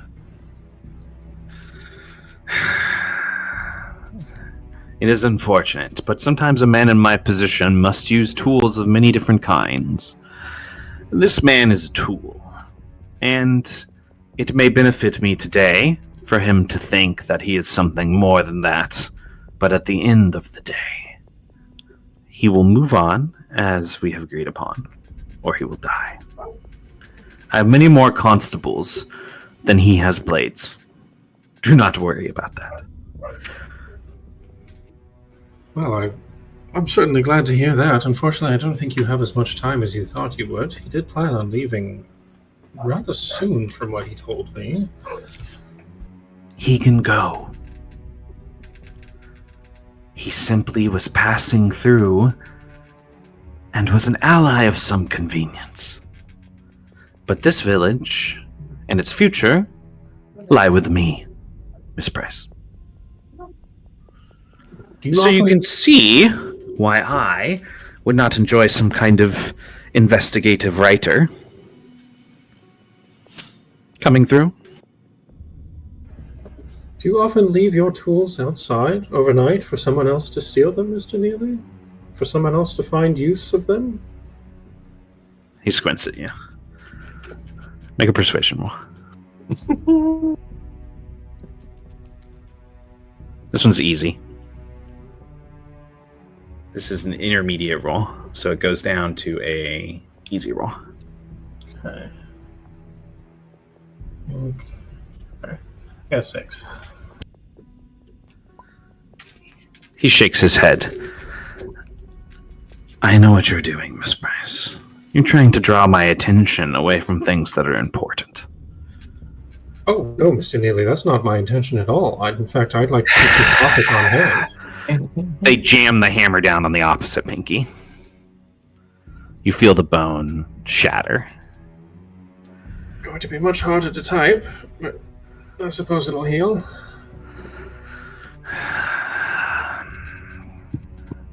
Mr. Neely, why don't we get to the point? What is it exactly that you want from me? I know you don't care about You have murders. 2 friends. One, a frail doctor of some kind. My constables tell me they believe he's some kind of laudanum addict. Oh, that explains a lot. And another, a large man, possibly a monstrosity of a man. Where are they, and why weren't they with you? Oh, if that's all you wanted, Mr. Neely, I could have given you that up front. We split up to look for clues, as any good group would. He smiles. Here's what we're going to do, Miss Price. I'm going to have my men take you back to your cell. After I let them break 2 more fingers of their choice. Then they're going to trade you out for your friend. I'm going to bring your friend here, and I'm going to ask him the same questions. And whether or not he gives me the answers I want, I'm going to keep him there, here. And if we don't hear you shouting to us to tell us all you know by the end of that hour, we're going to slit his throat and feed him to the pigs.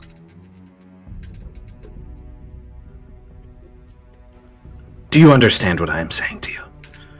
Most certainly, Mr. Neely. Choose. Roll 2d4 for me.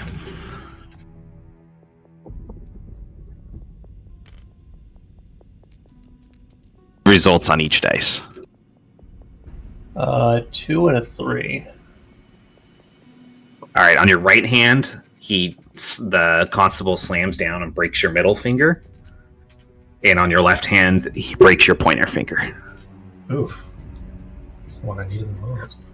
Take this woman out of my sight. Until next time, Mr. Neely, let me know if you'd like to speak over tea next time. We'll bring someone to hold up your cup for you, bitch. It's hardly necessary. They throw the sack over your head. We cut back to where the two of you were being held. I'm Councilman Monroe. I was eaten by wolves several weeks back, I believe. Were you now? Well, you seem to have made quite the recovery. Yes.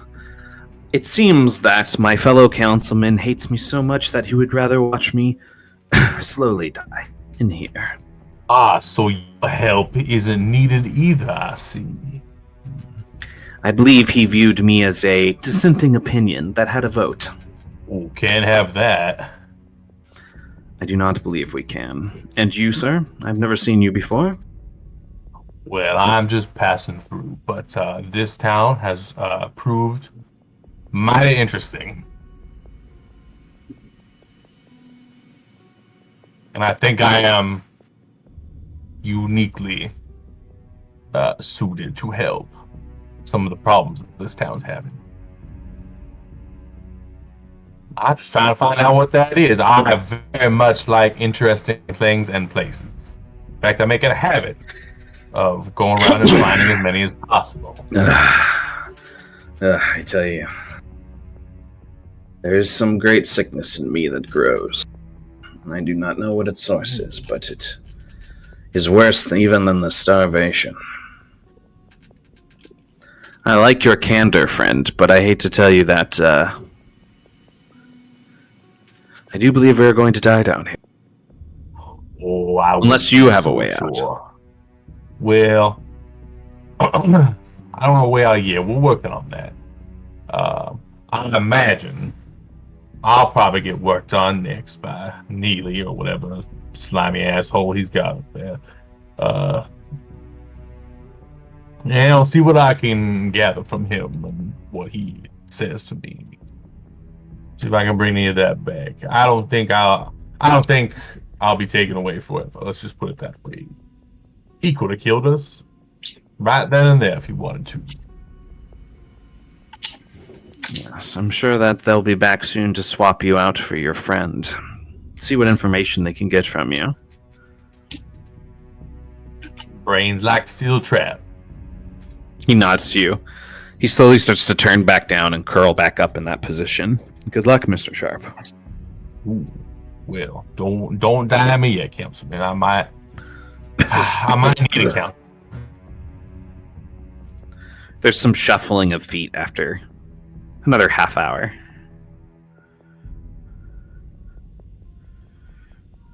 I'm gonna be like having sat down and rest, like try to calm my mind, like as if I knew I was going after something intelligent and dangerous. Okay. Eventually there's some shuffling, and you see being shoved roughly back into the cell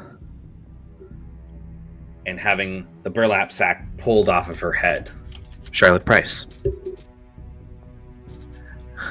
Ooh, I'll like get up as she's shoved, and I'll try to like catch her, make sure she doesn't like shoved into a wall or something. How are you doing, Charlotte?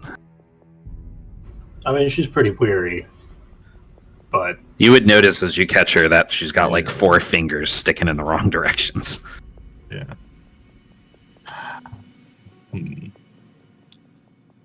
Well, that makes me less amenable to whatever's about to happen to me. You're about to come with us. I knew it. I couldn't wait. They careful, Mr. Sharp. They stand back to see if you'll come willingly. Yeah, I'll come willingly.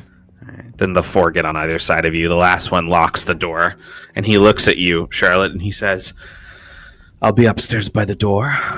You heard the deal. 1 hour." And then he'll turn to walk away. He stops at the door while the other 4 kind of shove you roughly up towards an abandoned building.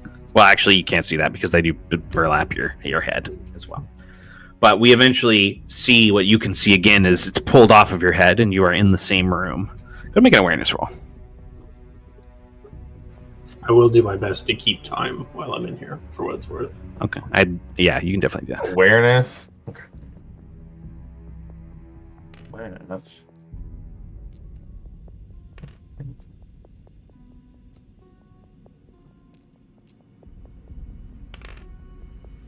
Eight.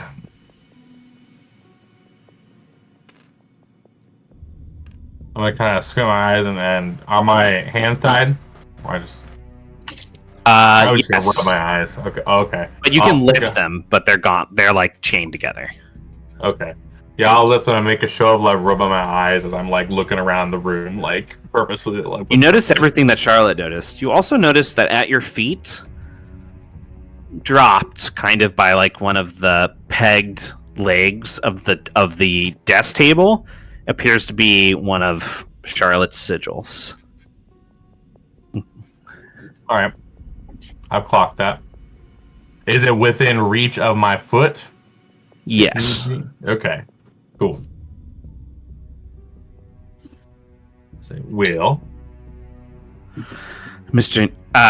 Councilman Neely looks at you. Mr. Sharp, Councilman. are you in need of anything to drink?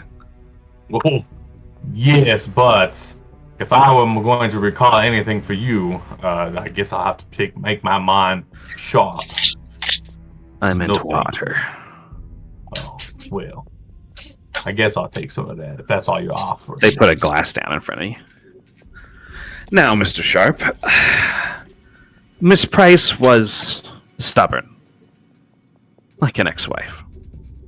I'm sure you've had the same kind of treatment. Well, ex-husbands are usually ex-husbands for a reason outside. So I'm going to make this much easier on you.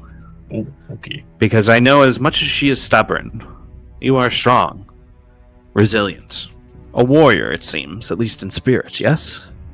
Yeah, I'm not just spirit, but I appreciate that. Do you know what this is? He stands up and he walks past you. He takes a paddle, ball paddle from one of them. Long, rectangular end, thick, made of wood. It's a sports paddle, yes? I suppose. Good. So, here's what we're going to do. I'm going to ask you questions. If your answers don't suffice, I'm going to let Mr. Morstead here paddle the back of your head as hard as he can, as many times as he wants, and then I'm going to ask you another question. And we're going to keep going until you're either dead or I have my answers. Does that sound fair to you? No. But I don't think I have a say in it. You get a participation point. You do too for your scene, Stella. Oh, thank you. He nods. This is fair. You know, I am, as a councilman, used to complaints, but unfortunately, I am the vote. And the village of Lambeth Hollow has decided that to clear out the refuse, we will work by any means necessary. So, your two remaining friends who have been helping you commit crimes around the grounds of Lambeth Hollow, I believe a good doctor and his... I've heard that he refers to him as son. Where are they now? Why were they not with the two of you?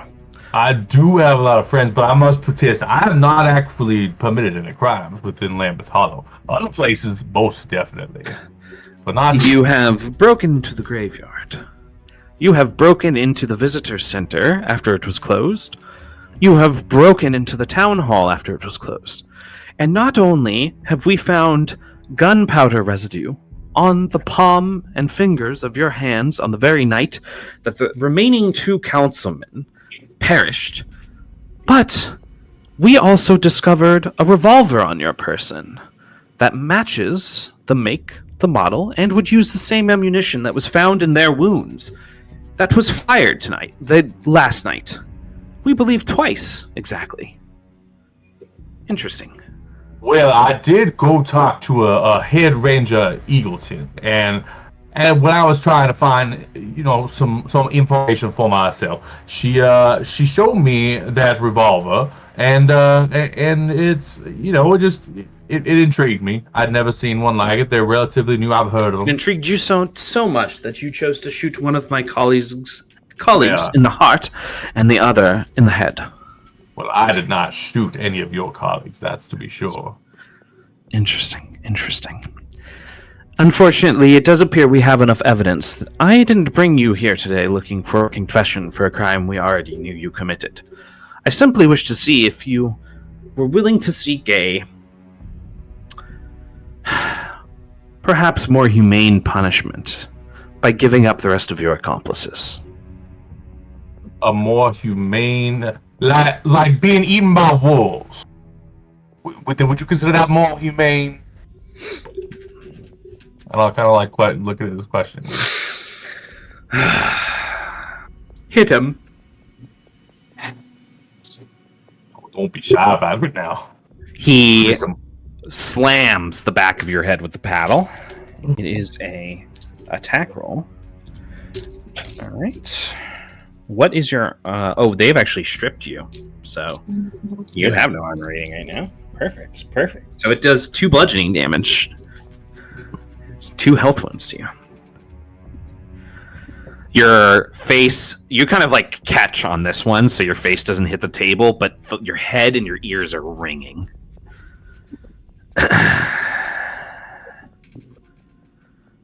You know what? Actually, I take it back. Break one of his fingers, too. Your pinky on your right hand shatters. Chris is off to the side taking notes. Okay. 5 finger splints. I'll grimace. And I'll say, well, at least you picked the least useful one. I'm gonna pick up the drink, pick up the water, and sip it like Trump did in that viral moment. And put it back down. Taking your participation point back. Fuck you. All right. Fuck you. As you sip, he walks around past you and he says, "I'm going to give you another chance. Your 2 friends were not with you. Where have they gone?" Well, seeing as how they weren't with me when you met you, that's right. Ooh, it's been a while. Now ringing in my head. How am I supposed to answer questions if you keep bashing my brains in like that? That seems counterintuitive. But I digress. As you know, I was not with us. No, I think you're right. Enough of the paddling. Bring me his scimitar. Sorry, what was you saying? Well, as you know, only Miss Price and I were at the windmill, so anyone else I had been seen with around here, I obviously not there. I don't know where they are. Unfortunately, I saw all 4 of you at the site of the murder. Again, he reaches out as one of the constables walks past you, and he pulls the scimitar out. Where did your friends run off to after I lost sight of all of you? Is it glowing at all? Nope. Okay. I'll say... Wait, say the last question again, I'm sorry. Where did your friends run after I lost sight of all of you? In the opposite direction of where we went. The forest, the council town. Maybe they were just trying to help. I just don't understand why we're asked to sit on the sideline when obviously we could be an asset to you. Tell me, Mr. Sharp. Are you right-handed or left-handed? I switch off. Interesting. He twirls the blade in his hand. Interesting indeed. We cut to the jail cell. He's been gone, we'll say, half the time you were given. A half hour. That figure is still slumped in the cell.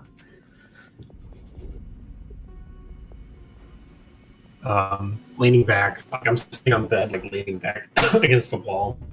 I'll say loud enough for them to hear. I certainly hope you're not next. They're awfully unkind and unhospitable.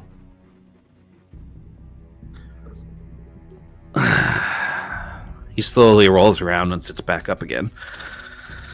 Yes, it seems as though my days of torture are done, other than the days I have left here to starve and thirst until I die. I see they went for your fingers. He holds up his hands. You see scarred fingers bent in several directions. Mine did not heal so well down here. Yes, they certainly have a thing for breaking fingers. It's a little odd if you ask me, but A little unoriginal, if you ask me. that as well. Your friend looked tough. Yes, he is tough in more ways than I think I may ever know, but one such as him can only endure so much pain.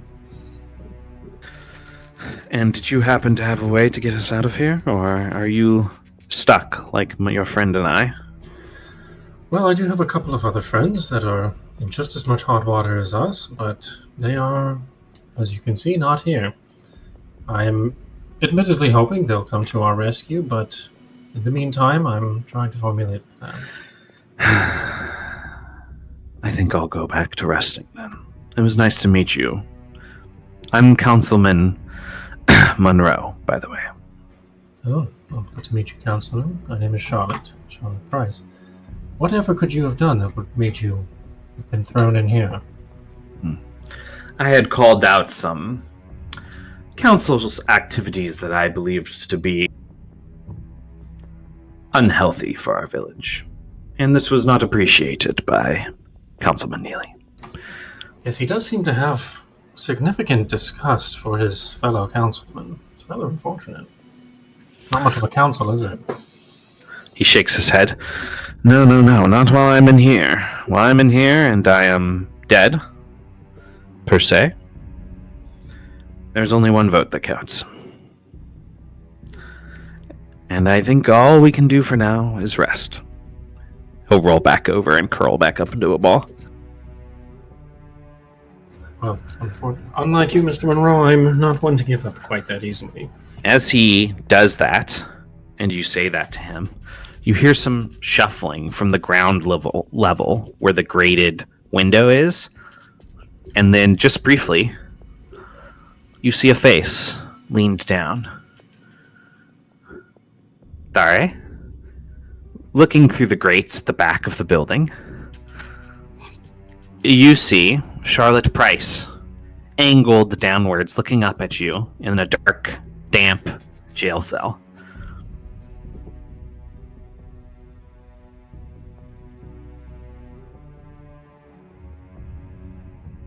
I'm not gonna say anything in case there's like guards or whatever watching nearby. I'm gonna make a little motion and then point down at you. Like we're coming down somehow. Sure. She's gonna point to like the spot next to her on the bed, and then she's gonna point out towards the door that they took Jensen through. So you see her point at the bed, and then you see her pointing left towards the other side of the room, which is probably mostly out of your view. Okay.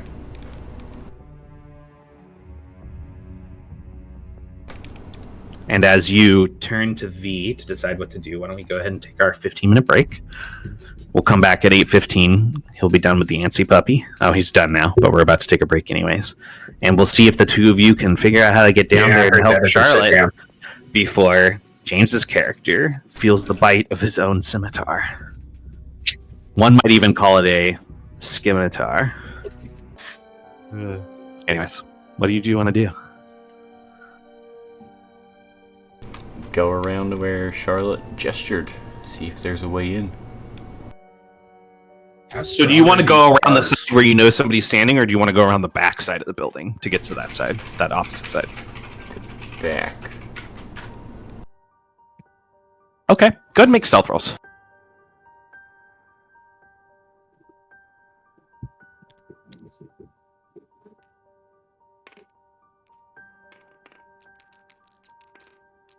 See if having my light on helps. with the focus that keeps going in and out. 5. 6. Okay. The two of you kind of slowly make your way around the backside. As you peer around that opposite side, after you crouch and sneak around the backside of the building, you do see that there's another door on the side. It's built into the tip of a stonework that then starts to curve under the building. It could be a set of steps. This door also has a constable standing outside of it. He is twirling a pocket watch in one hand and looking up towards a building. So, just so you two are aware, this is the building you just went around the side of that you know Charlotte's in. And he is looking up here at this building. That's the building his eyes keep going back to.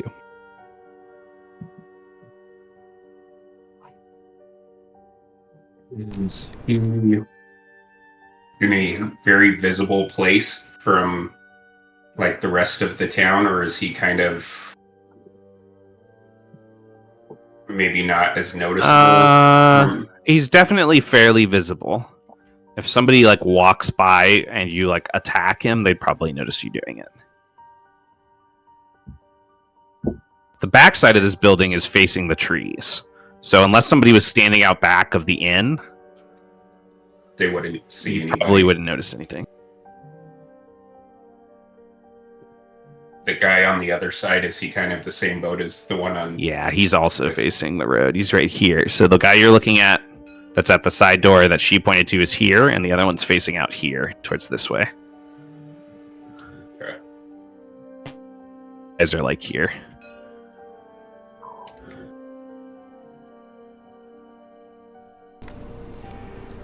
That maybe it was at the first morning after we helped when I went outside and hocked a loogie and took a piss. And I saw the two guys coming towards the inn. Were they coming from this house or from one of the other houses? They're coming from that house. Okay. The house that the guy keeps looking at. Yes. Okay. Okay. I think we should make a noise. See if we can draw him over here. What kind of noise? What'd you say? What kind of noise?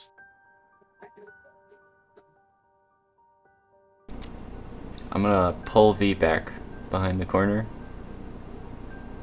And then fake sneeze. Okay, how do you fake sneeze? I'm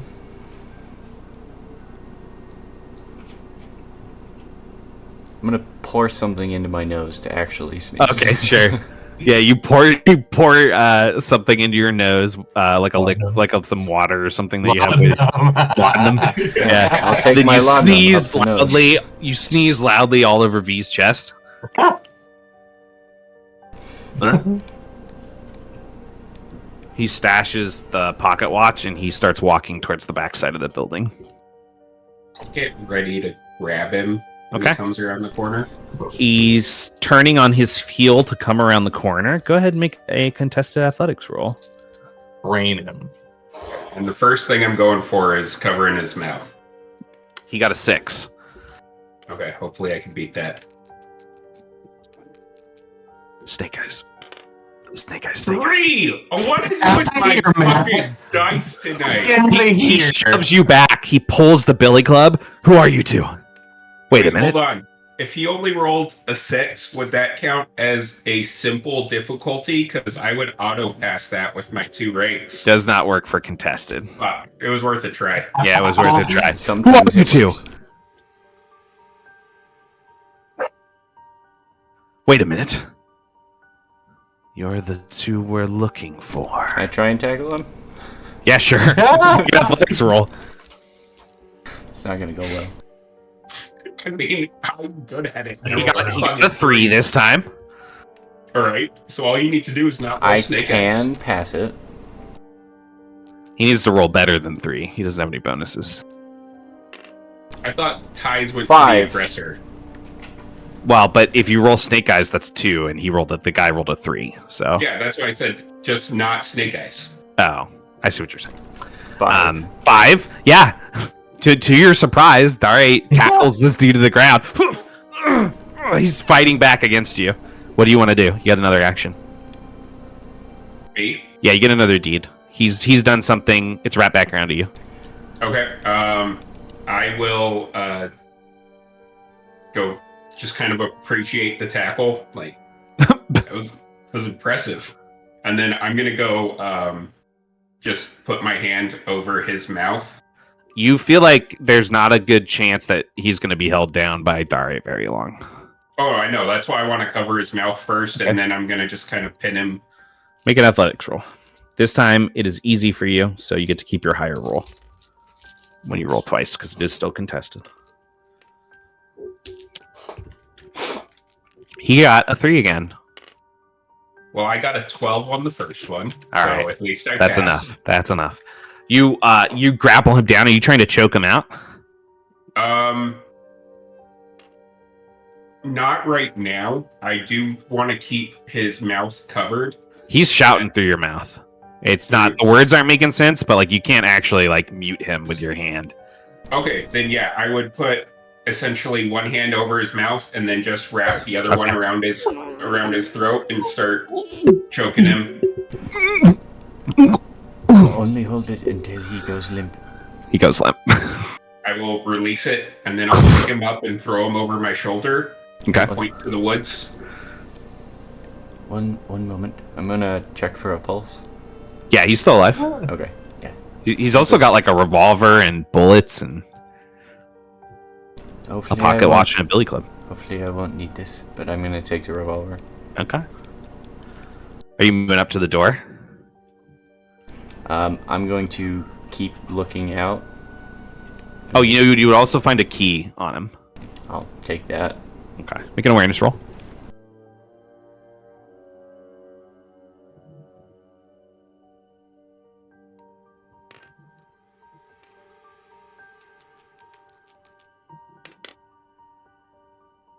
Five. You don't see anybody on the road.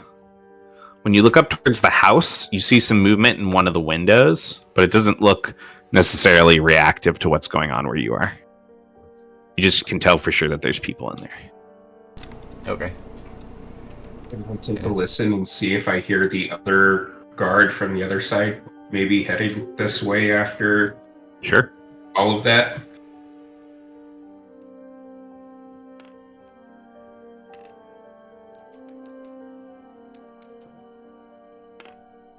Eight. No. Not that you're noticing. Are you going to run the body to the woods?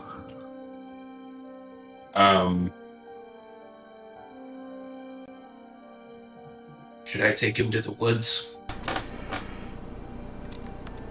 So see if I can get this door open. You drop him in the woods, so he cannot be seen from the town, and then make your way back. Okay. I'll run him out to the woods and Just dump him. dump him like as far away as I reasonably can without taking too long to get back. What's the movement speed? Pull his hat down over his eyes. It's based off of agility, that. right? Yes. I have 2 agility, so is that 2 range bands? I think. Yeah, it's one per each agility you have. And I can't dash, so You could dash. He'd probably. no, it's a feature from Undeath. I can't dash. Yeah, I forgot about that. You cannot dash. It's a hilarious feature. No fast zombies. You got shambling cornered though. I You do have shambling. And Um, scaring the shit out of random guys down in the sewers. You run him out to the woods. You dump him. Just briefly, as you're running back through the woods again, we see you disappearing through the last of the back of you disappearing through the last of the foliage, and we see his unconscious corpse resting there as the muzzles of 2 large wolves bite down on his shoulders and start to drag him deeper into the woods. Uh-oh. The wolves are helping us now. At the door. Yep. At the door Go ahead and make a sleight of hand. Well, I would check if the key is for this door first. Oh, yeah, I apologize. Yes, the key is for the door. I will use the key then. Okay. All right, you get more experience points from picking the lock, but if you want to use the... No, I'm just kidding. You tumble the door lock from inside your jail cell. Charlotte, you hear the door opening and a pair of footsteps walking down the stone steps. I'll squint to see who it is. As you squint and you look at that dimly lit corner where the steps dump out into the room with the jail cells lined on the wall, you see the doctor step out. I'll nod to him as he's approaching. Stay quiet. We have only taken out one guard. There's still another up top. There are at least 4 others plus Neely. Well, first things first, I'll see if I can get you out of there. I'm afraid I won't be of much help. I'll, hold up my hands. Do you want to try the key ring again? Yeah, we'll see if there's a key to the cell. You try one of the keys, it doesn't work. You try another one, it doesn't work. You try the 4th one, and it opens her cage. At that point, as she's standing up and walking towards you, you would definitely notice that 4 of her fingers are broken or possibly shattered.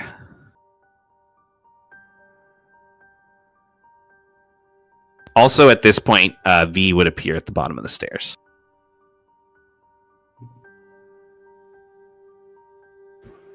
Where's Jensen? He's in that room over there being interrogated. He's only got about 20 minutes left before... Well, I'd like to not think about what would happen then. Make a study roll for me to determine how well you mapped out where you were being taken with the bag on your head when they pulled you out of the jail cell.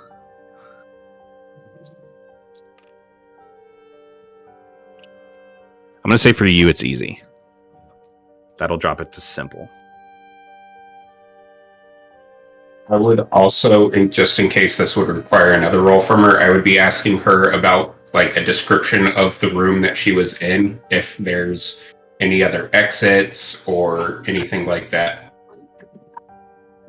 Yeah, I'll describe it as best I can. There's only one door in or out. It was a pretty small room. It was basically the size of an interrogation room. You said this check was simple? Yes, it got dropped simple. I auto-passed then. Okay. You mapped it out in your head. You could, if you stepped out the doorway, you could just match your steps back to where you were taken. You're pretty sure. Confident I can get us back. There was just the one entrance. Yes, just the one. Good. I thought you said that you didn't have a way out of here. A friend of yours? I did say that I had friends that I was waiting for.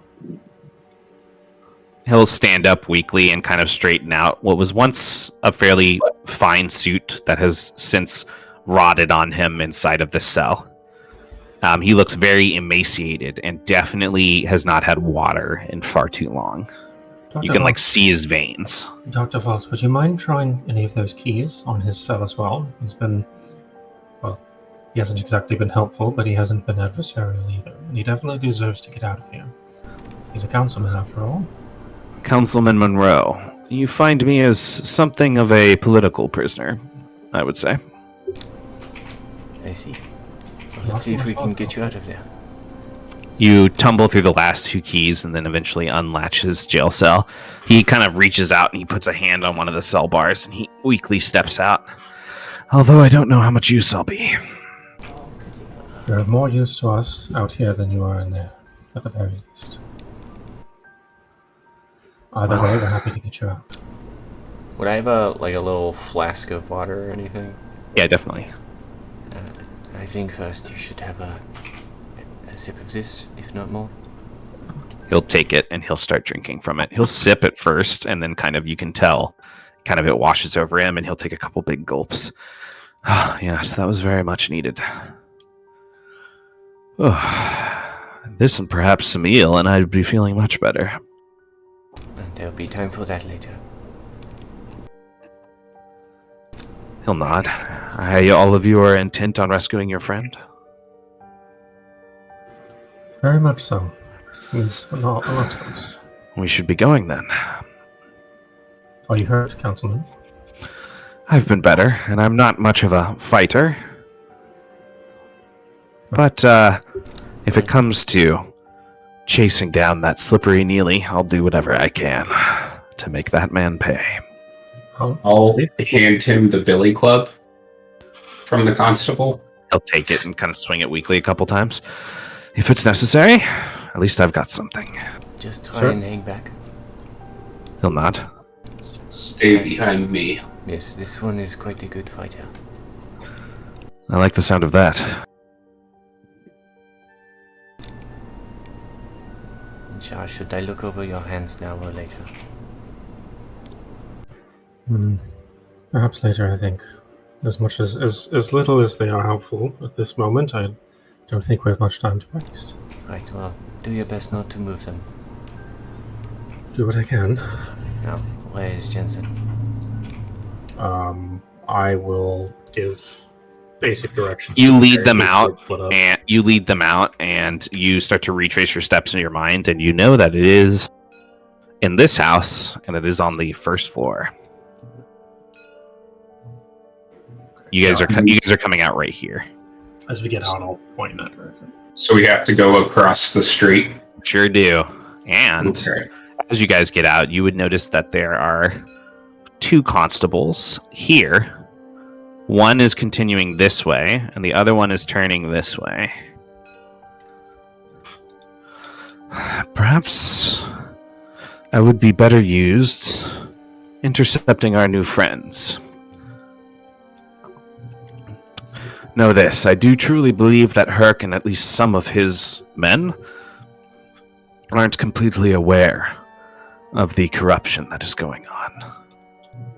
So, We found evidence that Hook did not know what's going on. I'm glad to hear. Keep all your evidence at hand. I'm going to intercept our constable. Good luck saving your friend, and if you do find Neely there, give him a good socking for me.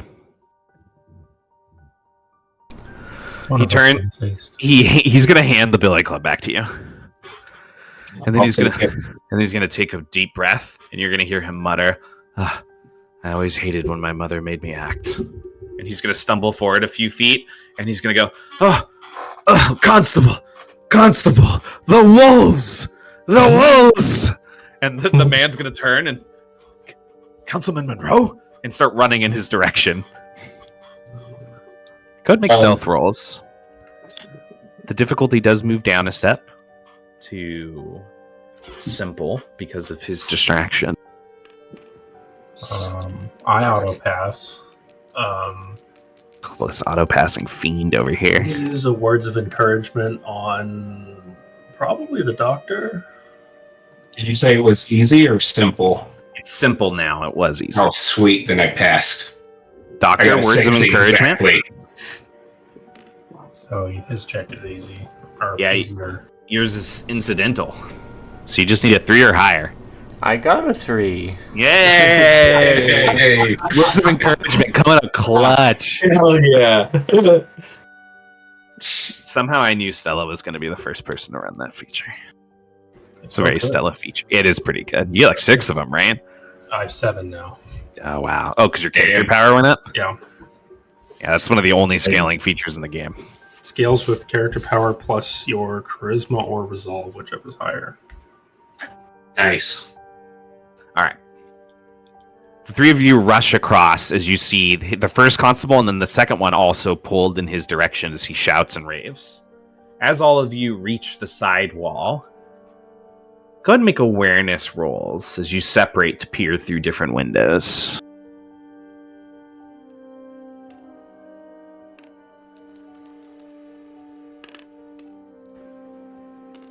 Got a 9. I got a 5.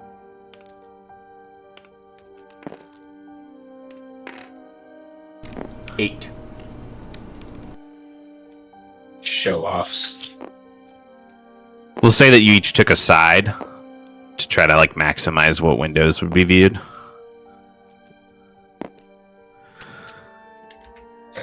So, on your side, looking through the two windows on the ground level, V, you find what appears to be like a long larder room that leads into a kitchen, and you can see the glimpse of a dining room. Looks like that dining room has 5 constables in it, and they're playing some kind of card game at a table. On the opposite side, Dare, you peer in the slit of a window, and you immediately realize that you are seeing a constable and a woman doing the deed in a bed in a small room to the side. When you one deed guy, poor guy. They're spending their deeds on the deed right now. Yeah, spinning their deeds on the deed round after round. You know what I'm saying? Stepping past the window, you appear to see what you look into what appears to be a study of some kind that is currently empty. It has a couple bookshelves and some resting chairs. Looking through the back windows of the house, there's only one window to look through. It is also small, slitted into the wall. And when you peer through it, you look inside of the interrogation room. You see, spinning the scimitar in his hand, Neely. Jensen, he looks down at you and then looks to his men. Put his hands on the table. You feel your elbows being pushed forward. Your hands forcefully flattened onto the wood. Broken is one thing, but ambidexterity. Ambidexterity. That's a rare trait. I think it would be somewhat unlucky of me to take the right hand first, so I'll start with the left. He starts to raise the scimitar into the air himself. Can I smash a rock against the window as hard as I can and then duck down behind it or below it? You reach around, you pick up a rock, and you slam it into the window. It breaks through the small opening, and then you duck down. The room pauses. I'm gonna start sidling along the house. Perhaps your friends have come to us. As it pause, can I kind of try to make some kind of athletic sense to whip up, grab the chair, and swing the chair at him, try and knock him off balance while he's distracted? Yeah, you can try to. It is. I'm gonna say you've got 2 people holding you down, so it's intermediate. Okay. And then you've got the chains around your wrists, which are gonna make it more difficult. So it's gonna move up to a difficult roll. Okay. I believe That's a tough one. Jensen goddamn sharp. Anyone could. He can. Don't nobody tell him what that target number is. I don't even know if he can reach it or not. We'll find out. He's pretty good at athletics, but it's going to be a high. It's going to be a high roll. You have a participation point. Oh, I do. Can I roll a third? Did I roll a third one? Or no, what that would do is you would make it easier, so that would drop it back down to intermediate. I'm trying to think of a way to use words of encouragement, but I don't think I can. No, it's not. It's okay. I had something. I don't want to do this quite yet, but he wasn't going to swing the blade down. I was going to try to do something when he's on the blade down, but it's fine. Yeah, I'll use the participation. I do have one still from last session. Well, he was getting ready to swing the blade down. You were. I thought you were interrupting it by trying to do this. Oh shit! I thought he would was turning away. No, he was lifting the blade. Oh. Well, I was still going to do athletics check because I still want to do something, just not that. What do you want to try to do? I wanted to, as he was bringing it down, he said it's my left hand, so I was going to try to athletics my way so it hit the chain in the beginning. I moved my hands right at the last second and tried to hit the chain. I don't think that would be an athletics roll, though. Not to force myself out of their hands, to move my hands while I'm being held down? I think that if you want specifically to shift the chain in such a way that he chops through that, I would give the priority to something like a sleight of hand roll. Okay. I mean, I'm not going to use that. There's no chance there. I guess I got to try it, though. I'll try that. Do you want to use the participation point? Yeah. Oh, wait, what are you trying to do? You can go with the chair idea if you want. Yeah. You're just going to have to fight some dudes with the gauntlets on. Yeah, I'm gonna try to move my hands first. Okay. Okay, cool. Well, you know what? There is one thing that is good. You can tell that this guy has never swung a scimitar before, and he's probably got no ranks in melee brawn offense. So, go ahead and roll. I'm going to say that it's contested against his attack roll. Okay. Sleight of hand still. Yep. He got a 4. Holy shit! I just barely beat it. I got 5. You shift your hand as you rise to your feet. You manage to slip your shoulders under their arms and then twist. The chain snaps under the blade and the blade sinks into the wood. He gives a couple yanks at it and then he releases because he's literally not strong enough to pull it out of the table. He storms towards the door as the 2 guards move in to go after you. Kill him. We'll kill his friends. Neely steps out. The 2 guards are going to each lunge at you. So I need you to make a contested... you can do athletics or acrobatics. Okay. Well, I'm going to do athletics. Come on. Wow. The first guard trying to tackle you got an 11. I got an 18. All right, one more, because the other one's going to try to tackle you too. He got a 10. Oh, man. Roll it again. 13. Wow. You reach out with both your arms as they go to tackle you. You stick them wide, and you hit each of them with like a clothesline that sends them stumbling backwards. Can I actually, on one of them, can I kick the chair behind me to into his legs to make him, like, as one of those? Like, is that cool? Flavorfully? It doesn't really matter. So they both stumble back. Outside, the 3 of you all hear scuffling and shouting. And you heard the window break just before that, and then the 2 of you, as you're coming back around the front of the building so you can see each other, Charlotte is also coming around. And Charlotte, as you tell them what's happening, I need the 3 of you to roll an initiative, and James, I need you to roll an initiative as well. Roll? I forget how to do that. Oh, I'm sorry. No, just give me your initiatives. Your initiative is a flat number. Your group adds it together if you're part of a group initiative. It's agility or wisdom, whichever's higher, right? Yes.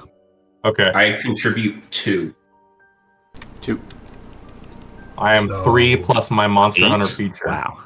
How much is your Monster Hunter feature? Plus 2, so 5. Oh, wow. Total. 5? Okay. Well, guess what? 13 total, I think.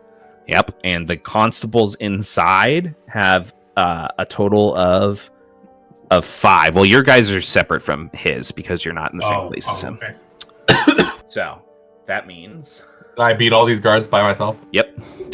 And so we're going with the 3 of you, and then the constables reacting. Sure. So the 3 of you that are outside, what would you like to do? Charlotte, you can update them on the situation for free. Speaking, talking in character, always free. Yeah, I'll just quickly say, I was able to distract the councilman enough to give Jensen enough time to try to fight his way out, but he's going to get overpowered rather quickly. We should act quick. No faith. Then we? I believe the door is ready to be opened.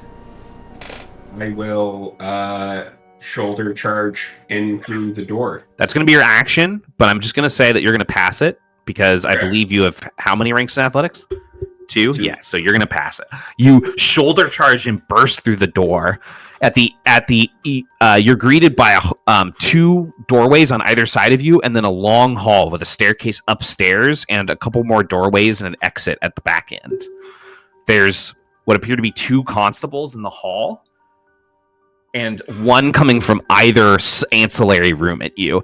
Neely, at the back of the hall, points at you and shouts, "Kill him! All of you! Kill that one!" And he pulls his own revolver from within his belt. His revolver looks like it's more for show than use.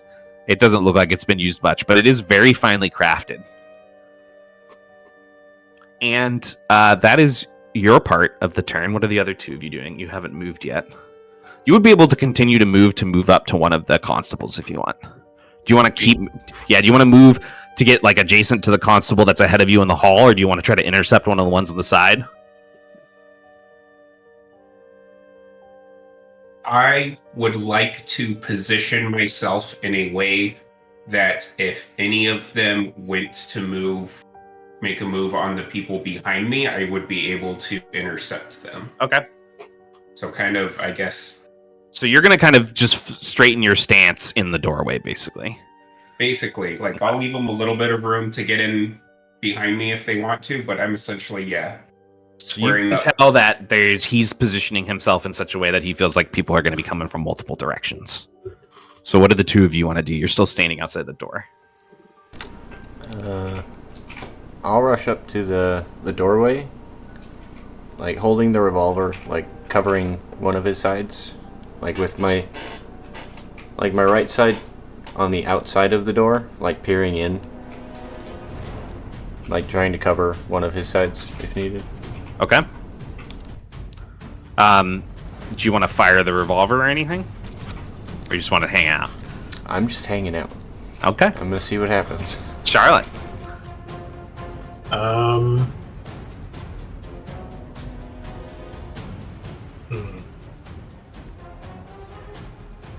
Can I like ready an assist action To do what? to help Doctor land the perfect shot? Is that something I can try to do? Yeah, you can if you want. Like try to give him a little more awareness so that he can, like I'll lead the shot here, something like that. Yeah, you could do that if you wanted. Alright. So I'll kind of just like watch everybody inside moving around, and I'll like put one hand on the doctor's shoulder, just kind of like letting him know to like wait until I tell you to fire. Okay. All right. Inside of the room, there's two ahead of you. You can hear a door breaking open somewhere out in the hall. I'll look at the two in the room. I'll be like, that's probably an uh-oh kind of situation for you. And I'm gonna get behind the table with my blade in it, and I want to put the table between me and the guy. And then I want to grab the sword, and I want to kick out with my foot to dislodge my sword and try to send the table into the guy. Is that possible? Yeah, make an athletics roll. Okay. Can I see Jensen? Am I able to see him from here? Not from here, but you know, because you walked around the building, you know that one of those archways in the back that leads to another room, the one on the right, is the room he's in. The interrogation room. Okay. It's a cool 16. Okay. And can you explain to me what you were trying to do one more time? I want to put the table that my blade got stuck in. I want to put the table between me and the guys that are in the room, and I want to grab the blade handle, and with my foot, I want to Spartan kick the table so to dislodge my weapon and hopefully send it flying into one of the guys. Sure. You send the table forward. The constable you were aiming at, he gets knocked prone as the table breaks against his body, and you pull the sword free. That is exactly what I want to do. Now I want to get up in his face with the scimitar in hand. Okay. You push forward. I'm going to say, you should have killed me when you had the chance. You push forward. As you push forward, that guy who's on the ground, he's going to basically use his movement, half his movement, to get up.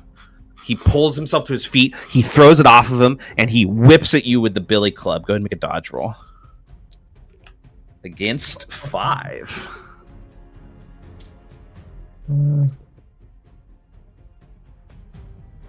Okay. Dodge is agility. Hmm. And if you have any ranks in dodge. Yeah, if you have ranks in dodge, that would also. That's fine. Yeah. So, okay, well, 7. 7, yeah. You sidestep him easily. He's still pretty stunned from the table. The other guy, he steps back, the other constable, and he steps out of the doorway into the hall. He looks to his left at Neely, who's still the farthest one back, and then he turns right and he looks and he sees the rest of you in the hall fighting this way, and he looks back to Neely again and he says, "This one! We should have killed this one when we had the chance!" And then he's gonna fire his revolver now at you. you're getting it. Now you're getting it. And then he's gonna fire his revolver at you. So go ahead and make another dodge roll, Jensen. Uh-oh. That's not good. He rolled a 6. Oh, I got a 7. Yeah, his hand's too shaky. It just hits one of the walls. Damn stodgy. You fool. Neely fires across down the hall towards V. Yeah, he misses terribly. He actually drills his constable in the back of the head. Oh, Constable Jesus. tumbles down to the floor, and Neely looks at the pistol in his hand, and then looks back. I said kill them all! The constable that you pressed, the constable that was in the hall, V, presses down on you. Makes an attack. Go ahead and make a dodge roll. No, I'm definitely not getting out of these gun charges because obviously he couldn't kill him. Will you see that shot? that's true. Sorry, I just want to talk a little shit. 7. Okay, you can talk as much shit as you want. I whooped your ass at Magic today. Twice. 7. 7. All right. Yeah. You catch his billy club, and then another guy from the side comes swinging in at your shoulder. He also got a 7. Okay. Or he got a this he got a 7. The other guy got a 6. So this is the second dodge roll, though, right? It sure is. And you've also got another guy 9. coming in on you. Yep. And another guy comes in on you, and he rolls a 3. All right. It's not Snake Eyes again. 5. Okay. You've caught 2 of them, and then the last guy turns. He brings the club up, and he swings at you, and you just like straight up flex and absorb the hit. And all 3 of these guys are looking somewhat terrified right now. And then we go back to the top of the order.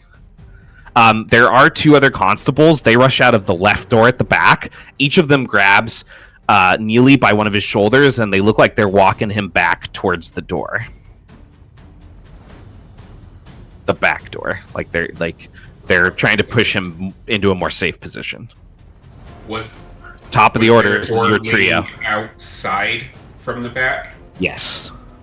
Okay. Well, no, there wasn't a door leading outside from the back, but there are windows in the back room. So it would be possible for one of them to like knock out a window and jump out of it to try to escape. Okay. They're pushing him back to that back room because it's the farthest point from all of you. Great. How?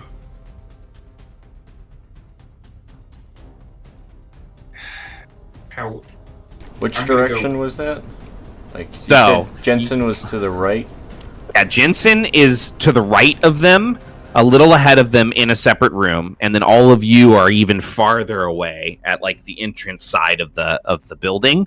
So if you look at the map, exactly, you all are on this side, pushing in. Jensen is pushing out from this side, and they're pushing him into like the back room back here, the farthest side from all of you still in the building on the first floor, anyway. I'm going to just kind of turn my head. They might be trying to escape out a window in the back. You should go cover it. And then I'm going to just essentially, you said I caught both of their billy clubs? Yeah, you've got one billy club in each hand. They're still holding them too, but like you actively caught them.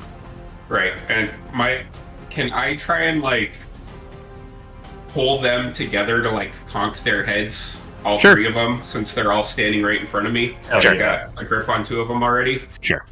Make Sweet. an athletics roll for me. You know, I'm going to They're- use words of encouragement on that. I'm going to say, watch your left foot. and I will. They're gonna I get. really want this to succeed, so I'm going to use a participation point. On Wait. If she does that, this is going to be contested, so you can't stack more than one. So you're going to roll and get the higher. I'm going to say that because you're trying to pull 2 of them, they're also going to roll and get the higher. Okay. Well, my next one's got to be higher than that. Right. Not by much, though. Oh no. But What was your high? 5. Well, guess what? They rolled snake eyes twice. Let's go. Yeah. You pull them into each other. I'm going to say that. What is your unarmed damage right now? 2. 2. Okay. You dealt 1 damage to each of the guys on the outside, and then after their armor rating, and then you dealt an extra point of damage after armor rating to the guy that got slammed in the middle. They're all still up, but they're all looking pretty beat up by that. What are the other 2 of you in the trio doing?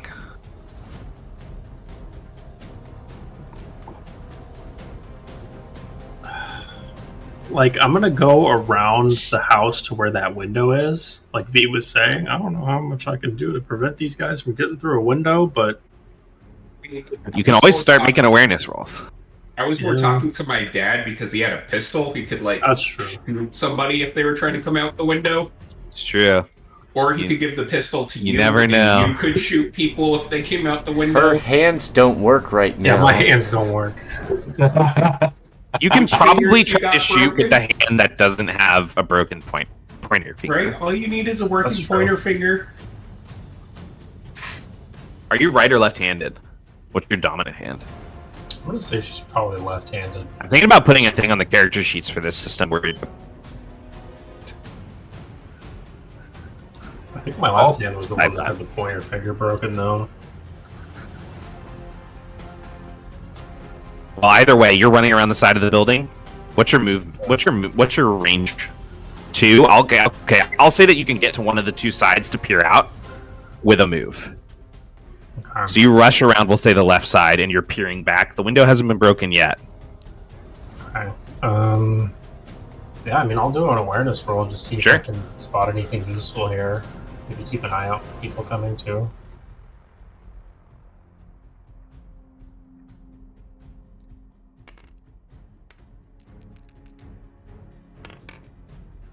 Nine. So for the building itself, it's pretty solid. Above that side of the building, there does look like there's been significant damages to the shingling. Additionally, there is a stacked along the wall underneath those windows. There is logs of firewood and a wheelbarrow. Can I? Might be difficult, but can I just like try to position the wheelbarrow underneath the window so that if they try to jump through it, they'll just like fall. The first one might hit the wheelbarrow and like slip off if it rolls. Yeah. Sure, yeah, you can definitely do that. You run out, you grab the wheelbarrow, you position it with the handles sticking away from the window so that there's just the one-wheeled side there to take the weight, like a little trap. Are you running back to the corner after that? Yeah. Okay, you run back to the corner. Though. Good doctor. You have the revolver in your hand. You see he's got the 3 guys around him still. There's 2 more, and there's whoever Jensen's fighting in the room. Do you have these ones? Look at me. Yeah, I got this. The three constables take in that exchange and then look at each other worried. Just be careful. I'm gonna No go and follow Charlotte. All right, you run to the side. You get to the corner as Charlotte's setting the trap. I'm gonna have the gun pointed and ready around the corner for people hop out the window. Jensen, inside there is 1 constable left facing you. I don't want to kill him. I'm gonna say, no, looky here. I've been accused of killing people today that I have not killed. All right, and you are not. I don't need you to be dying. So just hand over your weapons, or I'm gonna beat you bloody with your own billy club. Make an intimidation roll. It's actually not a very good roll for me. Well, his resolve is not incredible either. I've got a 4. I might be able to beat that. Even if you got no ranks in either, it's 2d4. You can take that feature that changes intimidation to brawn. D6 and a D4. There's a feature in physique, I think, that changes intimidation to brawn.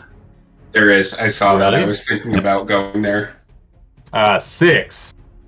That's enough. He looks at you and he drops the billy club backing into the corner away from the door. I'm gonna pick the billy club and run at him. I'm gonna brain him. I'm not gonna kill him, but I'm still gonna knock his ass out. I'll say that you pick up the billy club. He's not ready for it at all. You strike him and just knock him unconscious. He sinks back in the corner. That's all we needed. Yeah, so I'm gonna keep the scimitar in my offhand right now, and the billy club in my main hand, because like I said, I don't want to be fucking have any more murders pinned on me. So you step out into the hall. You still got movement.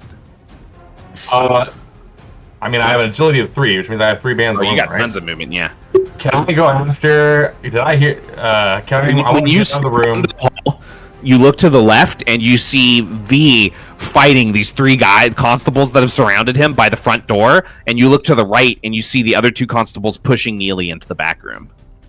Well, the 3 of them are making a bad choice, I see, and I'm gonna turn towards the where Neely is, and I'm gonna run that way. Okay. You charge at Neely and the 2 men. Do you want to try to get up next to one of them? I'll try to get as close to him as possible. I know I already attacked, so I can't do that. But push Neely back, but you're basically adjacent to the 2 constables in the back room. I would say you don't have that long to tell me more about what you've been doing, Councilman. Boy, how the tables have turned in such a short amount of time. 100 to Coates. If you cut off his head after you're done with him. Usually that deal is being said to me about monsters. And I open my eyes bigger and I almost growl out monsters. The first of those 2 constables, he's going to pull his revolver and he's going to fire at you. Oh, shit. Dodge roll. It is an 11 to beat. Well, I couldn't even beat 11. Oh, Wait, yes, I got a 10. 10? All right. Yeah. He does Yeah. hit you. Ooh. He only deals 2 damage with his revolver. Oh, but you don't have your armor right now. I don't. That's 2 piercing damage. I'm at 2 physical. The other guard sees you take that hit, smirks because he can tell that you're a little wounded from it. And he's going to run back towards the window. He's going to use his action to use his billy club to knock out the window. The 2 of you sitting outside, you've got the gun trained. We'll say that you held an action in case you wanted to use it because you didn't really describe what you wanted to do. And then he is going to jump out. As he jumps out, he jumps straight into the wheelbarrow. Let me make a roll real quick here. Okay. The wheelbarrow lurches back and pops up, and he falls prone, grunting in pain. Who says I'm not combat oriented? That would make the gunfire easy. If you do want to choose to activate it. If not, you can just keep watching. Shooting. Okay. Neely runs to the window, looks at him on the ground, and then hops out the window. Neely lands on the ground. He looks not in your guys' direction, but he does check the other side, and then he looks down at the man. There's this brief moment where it looks like maybe he's thinking about reaching down and helping him up, and instead he is going to use his deed to dash, and he's going to run. He is going to run, just so everyone is... He's going to run... He starts running this way. He doesn't go that far yet, obviously, but... Shoot him in the leg, Doc. He is running in the open field. As he's running, he's shouting for more constables. The murderers are at large! They're here! They're here! Is he calling me fat? We're not triggering anything on that one either, right, Chris? I was thinking about it, but no. Okay. Fair enough. Not even a warning shot, man. You could try that. Take out his ankles. Try winging him, I guess. You'd probably still be hurting him, though, just so you know. There's no way for you to prevent the damage from happening. Yeah. But you might be able to, stop him from running if you want. But if not, that's cool. If not, we will move on. Seeing him hop out, I'll take a shot at his feet. You just want to hit the ground? Yeah. Okay. What do you say? Do you say anything?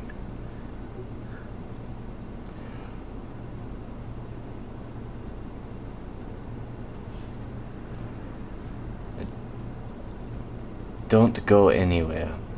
And I'll take a shot at the ground. All right. Roll an intimidation roll for me. Words of encouragement. This is contested, so that means that you will roll twice.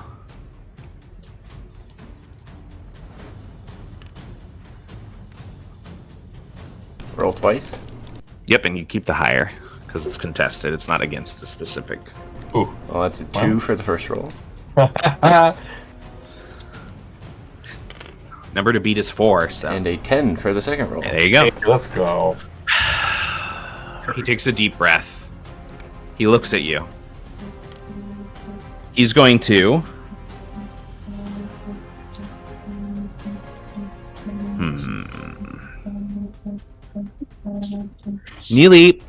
Neely has a feature. It is called Unwavering Pride. And he's going to spend his use of it to pass that willpower. Even though he failed.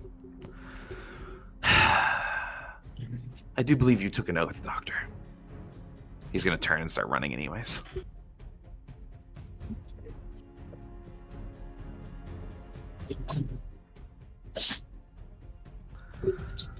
All right. Did you, Doctor? I had a thought to ask you myself. There's another time. Yes, there are more important things. Cutting inside. It is actually the three of you. I'm gonna slam your guys' initiative together at this point, so you can all start Me and acting me? together. Yeah. Well, the four of you. You can all start acting together. We'll say that you're all acting on the higher initiative since you guys are acting back to back, anyways. So who would like to go first for the team? I guess I can, since I have a pretty clearly defined Everyone battle else be going thinking on about what you here. want to do, so you can jump in. This time, I would just like to take the billy clubs that I have caught in each hand and just like push them back and bash them into their own heads with them. Sure. So you can make. So in that situation, you would basically just be making attacks because they release them after you slam them together. So it would be. Oh, okay. Then yeah. It would probably the billy clubs would honestly be less effective than just hand-to-hand combat for you. Just so you're aware, they do like 1 damage. Do they have armor on with like 1 damage do? They're anything? definitely mitigating some damage. Okay, then yeah, I'll just drop them when they let them go, and then just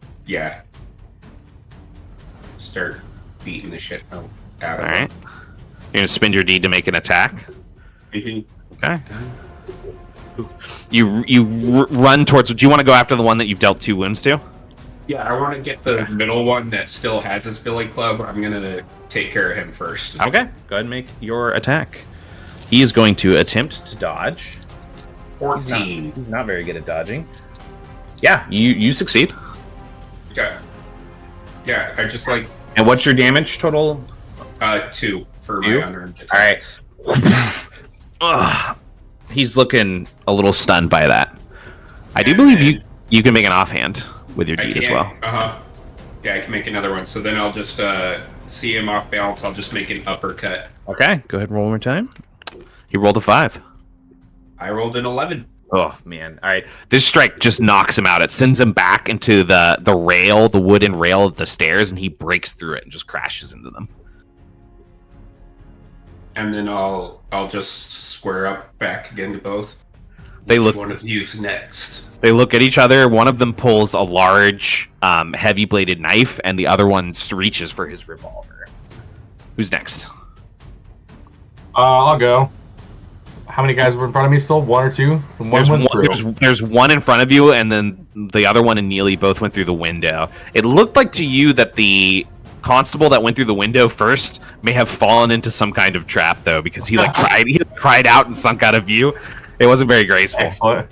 Excellent. Okay, I'm gonna say you are still in my way, and I'm gonna take the billy club and I'm gonna try to beat the shit out of this guy. Sure. The billy club does not do as much. It's a light melee. I don't want to kill him. Okay. I'm trying not to kill him. That's the whole thing. You can attack with anything and tell me you don't want to kill something, unless something Really? says Okay, unless something says it has to be lethal. You can always not kill somebody, but like yeah, you would technically, if we think about it in detail, the scimitar would hurt the guy more. It's a real hard to. I just try not to kill anybody. That's all. I'm trying. These are the constables that are working at the secret building that Herc didn't know 100%, about. So these guys are probably the bad ones. But like being someone who hunts, unnatural things need to be cut and dry, and I can't be.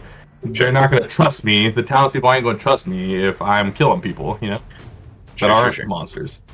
Maybe these guys are monsters. I don't know. That's philosophical. Anyway, what do you use?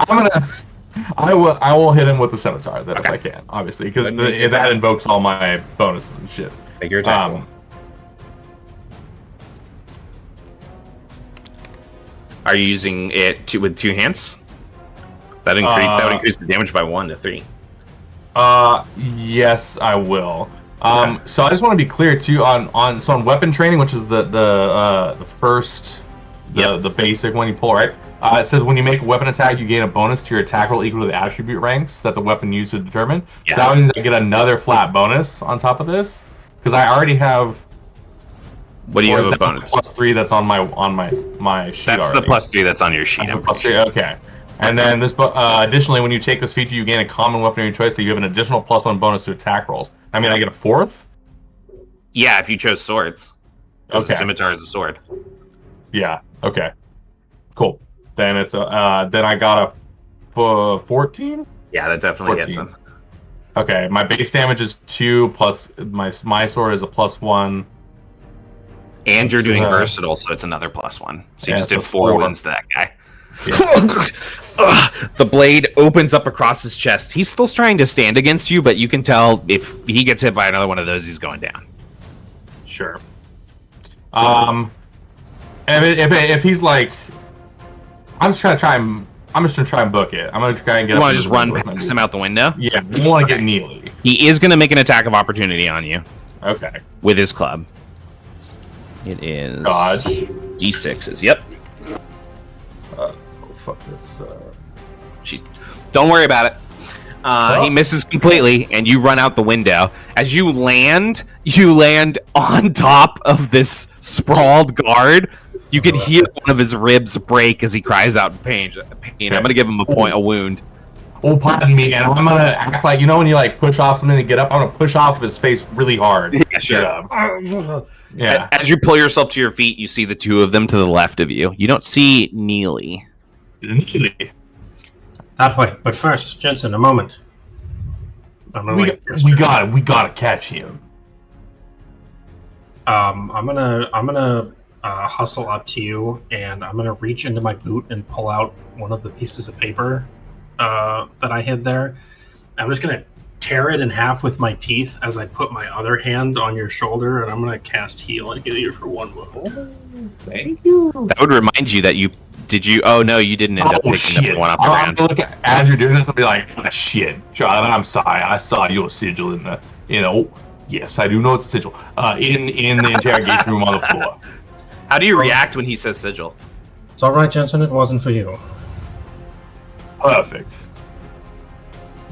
Okay, thank you. That was great. I'm fucking taking off after Neely. Just like fucking. You run into the field. You see Neely running ahead of you.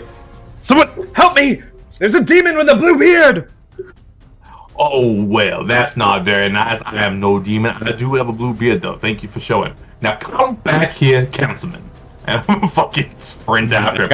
Probably faster than you would think a big fat guy would, but I'm trucking. All right, who hasn't done anything yet? You still haven't used your deed or done your full movement after running up to him, Charlotte. And Doctor. Oh, well, the spell cast. If there's anything you wanted to do. Oh, yeah, that was your deed. Yeah. But you still have some more movement if you want to move somewhere else. There's also this guy on the ground you guys got to deal with somehow. I was going to go up to him. Okay, you run up to him. I'm going to stick with the Doctor. I don't know how much more help I could be. I'm going to... seeing Jensen chase after...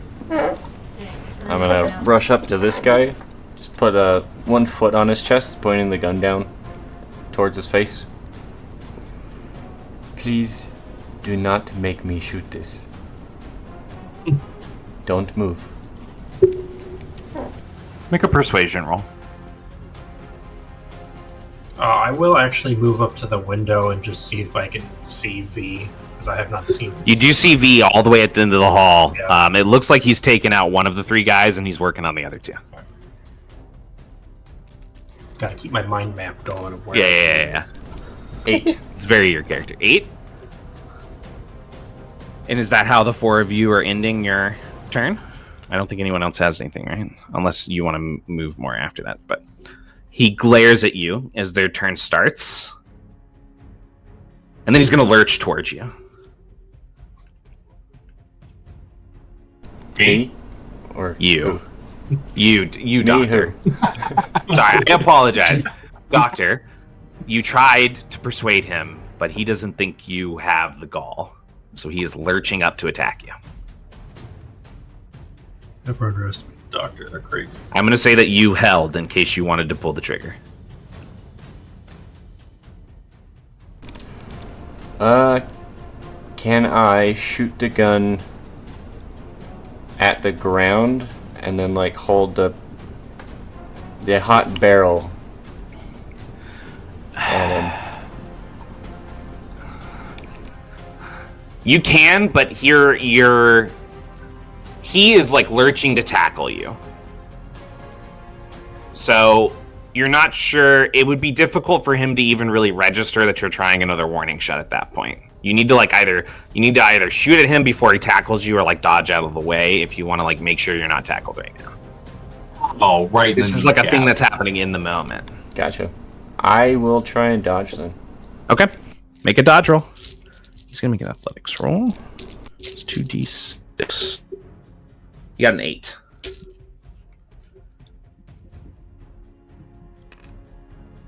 Dodge is agility. It sure is. Agility and dodge. Okay. Is an 8 is the best thing you can get an 8? I can get over an 8. Okay. I rolled a 3 though. Okay. Yeah. He's going to use his action to tackle you. As he tackles you, he kicks the gun out of your hand, and he's going to pull his own, because it's the only weapon he has left.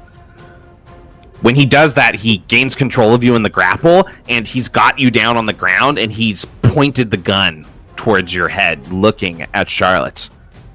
On your hands and knees now, dear.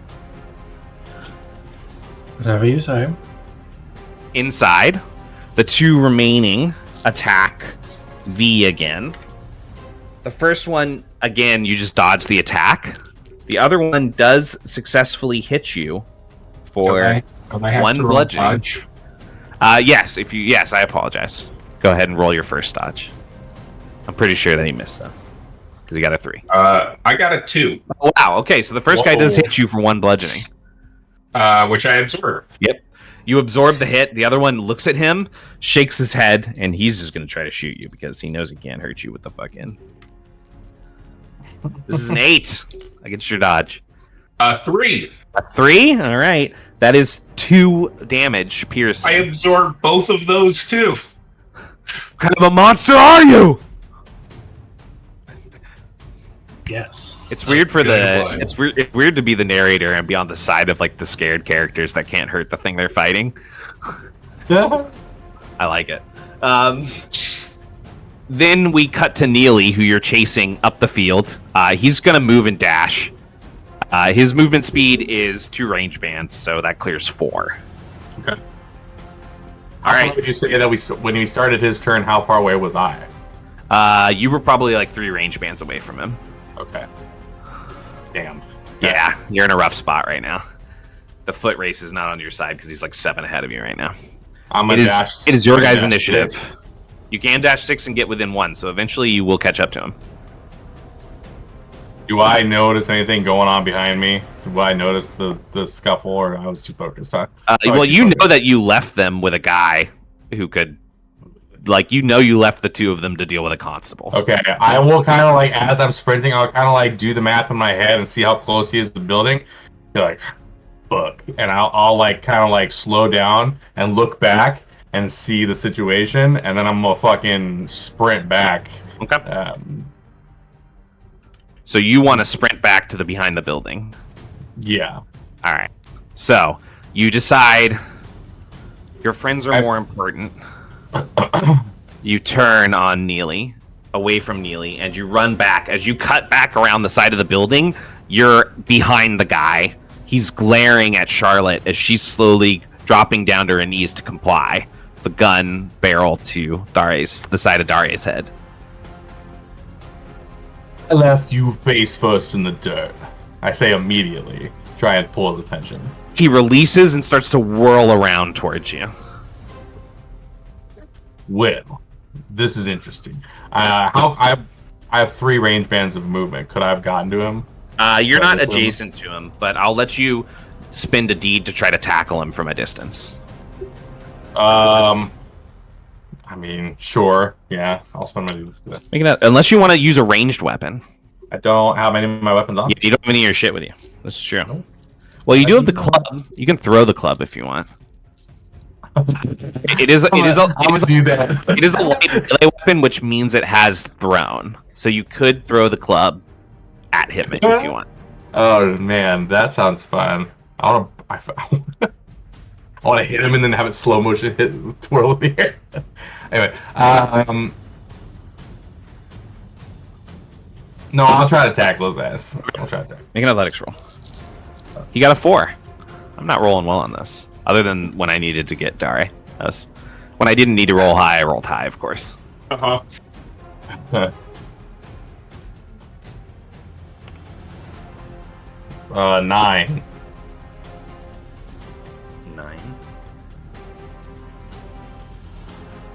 All right, yeah, you tackle him to the ground. Ugh! You've got him pinned down. That is no way to treat a lady. Who's next? I'll hop up and see if I can grab the gun from him. Yeah, you scoop up the gun off the ground. And then you execute him? No. That's the secret. This was the evil campaign the whole time. Alright, you scoop the gun off the ground. Do you want to do anything else? That wouldn't take you deed. That's for free. I'll look back through the window. Awareness inside. Yeah, sure. As Jensen's got the guy on the ground.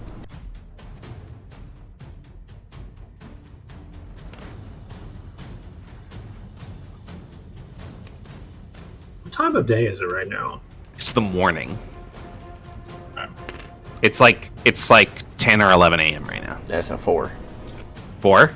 You can see V still fighting those 2 guys. One of them's pulled a handgun, but so far it seems like they're terrified because, yeah, you literally see one of them hit him and then another one like firing to his chest, and they're both like freaking out because he's just coming down on them anyways. Fuck around and find out. I'm gonna duck back down beneath the window. That's so crazy. That was his character's original name. It was, yeah. Okay, you duck back down. Charlotte, V, you still haven't moved or spent a deed. I'm gonna just turn to the guy with the gun that shot me and goes, I guess you wanted to be next. I didn't say that. and I'll start swinging to knock him You implied it with your pulling a gun. With shooting me in the chest. Yeah, even though it was very ineffective. First shot is a 10. Hits. All right, 2 wounds, and then 9. Hits again. 2 more wounds. You strike him. That last strike sends him down to the ground, leaving just the other guy there to fight you. I'll just turn and go, 1 left. Charlotte? I'm trying to think of. I have something I want to do, but I'm trying to think of how I want to say it. You got time to cook. Don't even worry.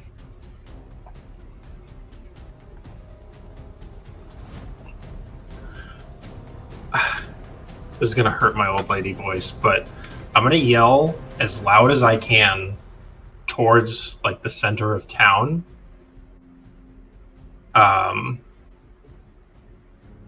I'm going to say, Councilman Neely is hurt. He needs help at the council house. As loud as I can. My goal is to pull people's attention to the council house where I know he's going.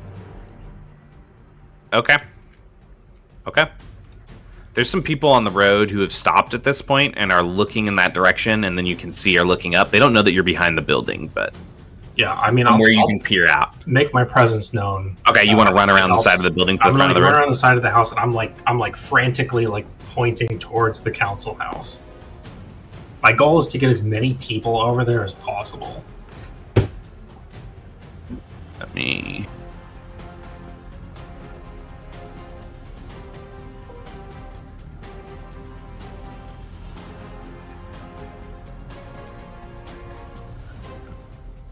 Like over here. I think it's not going to drop because I haven't put anything on it, but. Oh, weird. Yeah, it's okay. He's over there. He's still running that way. Do you want to like move after him a little bit too as you're doing that? Yeah, I'm gonna act like I'm hurt a little bit too. Okay. Some people are like running over to see if you're okay. No, I'm gonna like wave them like, help the councilman. He's in trouble. Okay. All right. There's the one constable left inside and Neely. The constable left inside, he glares at you, and then and then he drops the billy club and he runs out the front door. Yeah, I'm gonna use my reaction to try and. You can. You want to try to grab him? Yeah, Or you just want to try to hit him? No, the other guys took a couple of hits before they went down, so I want to try and grab him. All right. He got a 5 to try and avoid you. Okay, hopefully I can beat that. 7. 7? All right. Yeah, you reach out and you basically restrain him there.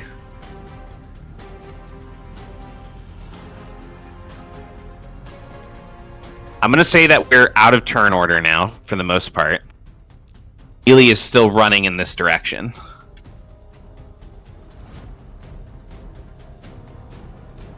What is everybody else doing? What do the two of you behind the house still want to do about this guy that you've captured, basically?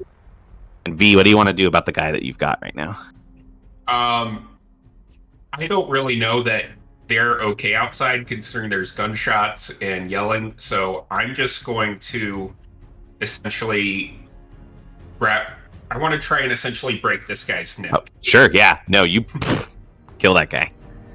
And then I'll run back towards the back of the house. You run towards the back, you stick your head out the window, and you see the two of them at the back of the house, but no Charlotte.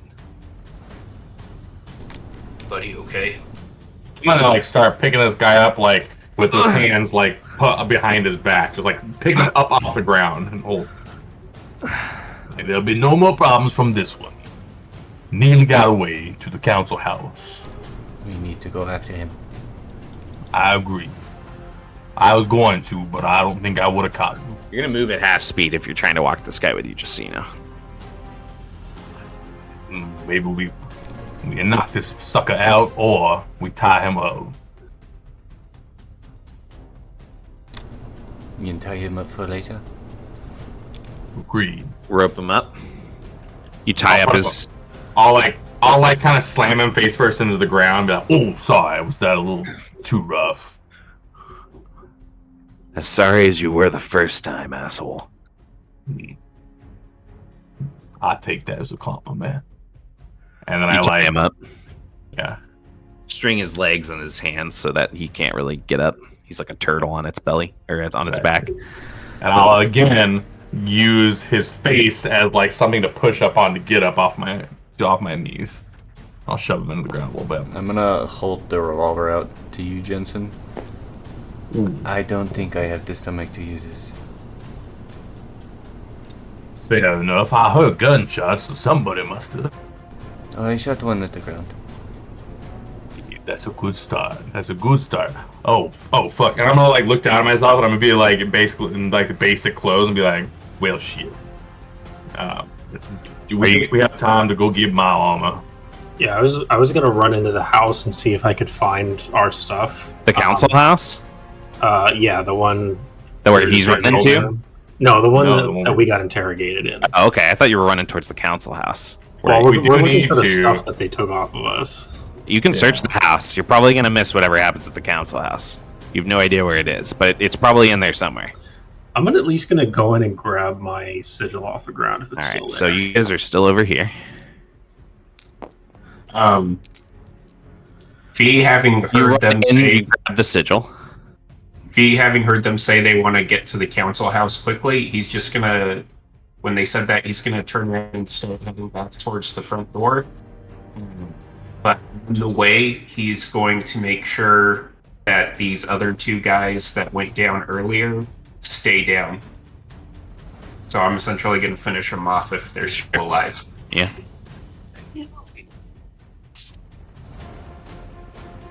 You take them out. What is everybody else doing? I guess when Charlotte runs in, she probably sees me. You don't finishing find off any gear on the guys. first floor. No. Fuck.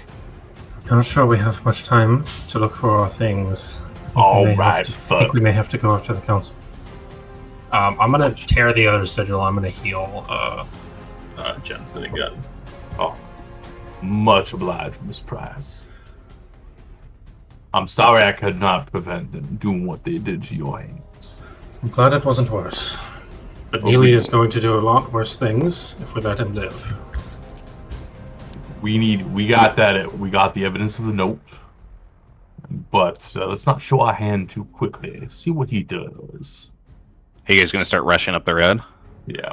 As you rush up the road, you see a small crowd of townsfolk, including some you recognize. The young hunter, Hodge, Ethel, have built up questionably.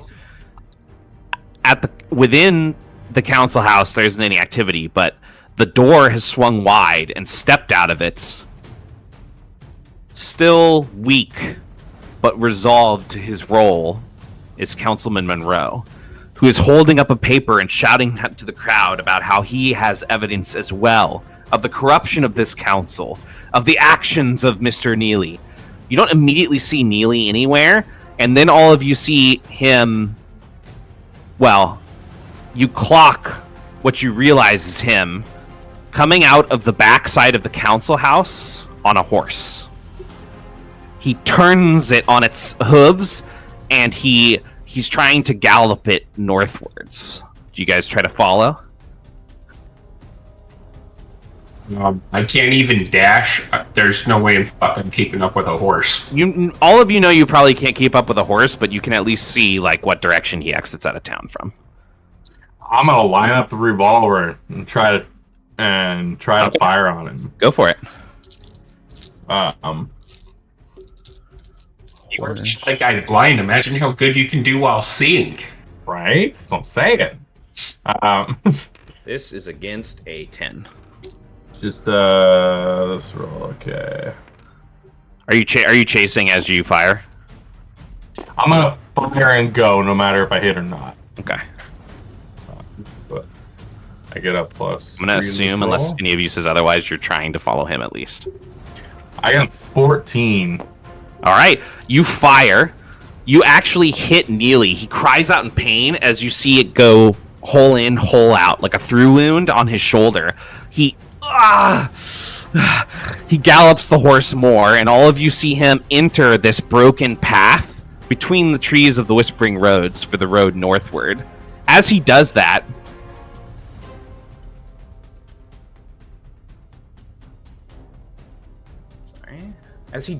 there's kind of a building. At first, you don't really take notice of it, and then you realize it isn't really natural at this point in the morning for there to be a fog lingering on the road, if the fog has already broken in the village. Then you hear something as Neely's horse shudders to a halt, the hooves dragging in the last of the cobblestone before it's overtaken by roots. The horse neighs nervously, and then it bucks wildly. He cries out as all of you are running to try to get closer, and he falls off of the horse. "What are you doing, you stupid animal?" It neighs again loudly, and it pounds dirt rushing away from him eastwards. Then you see it. A hunched shape. A woman who looks very much like Ethel Grimm. The Ethel Grimm that you just saw in the crowd outside of the council house. Except she has several scars through sections of her face.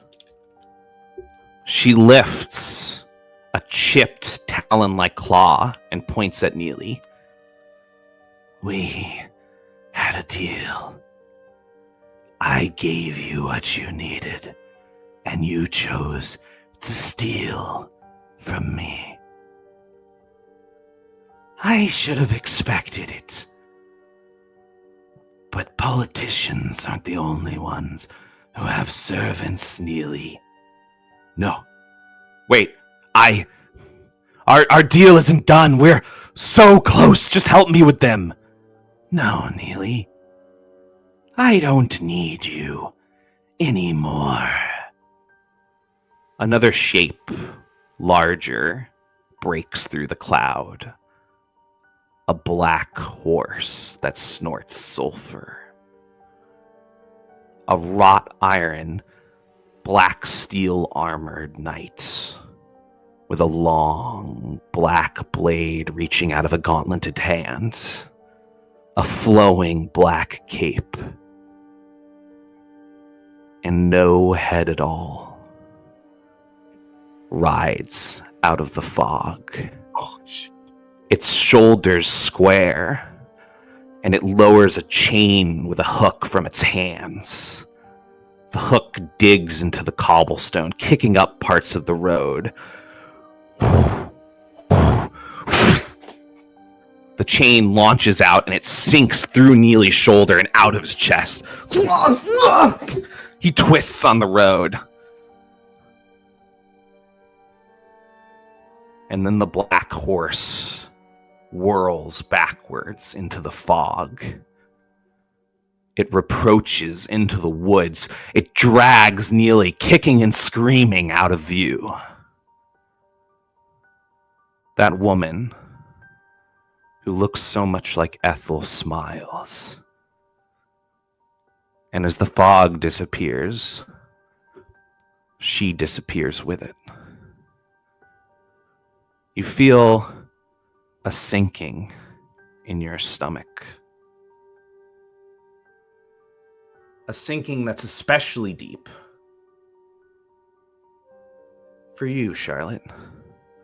After all, you of everyone would know, not all witches are good. And that's where we're going to end our session for tonight. What the fuck? He fucked around and found out. He did. Wonder what shit. he was stealing.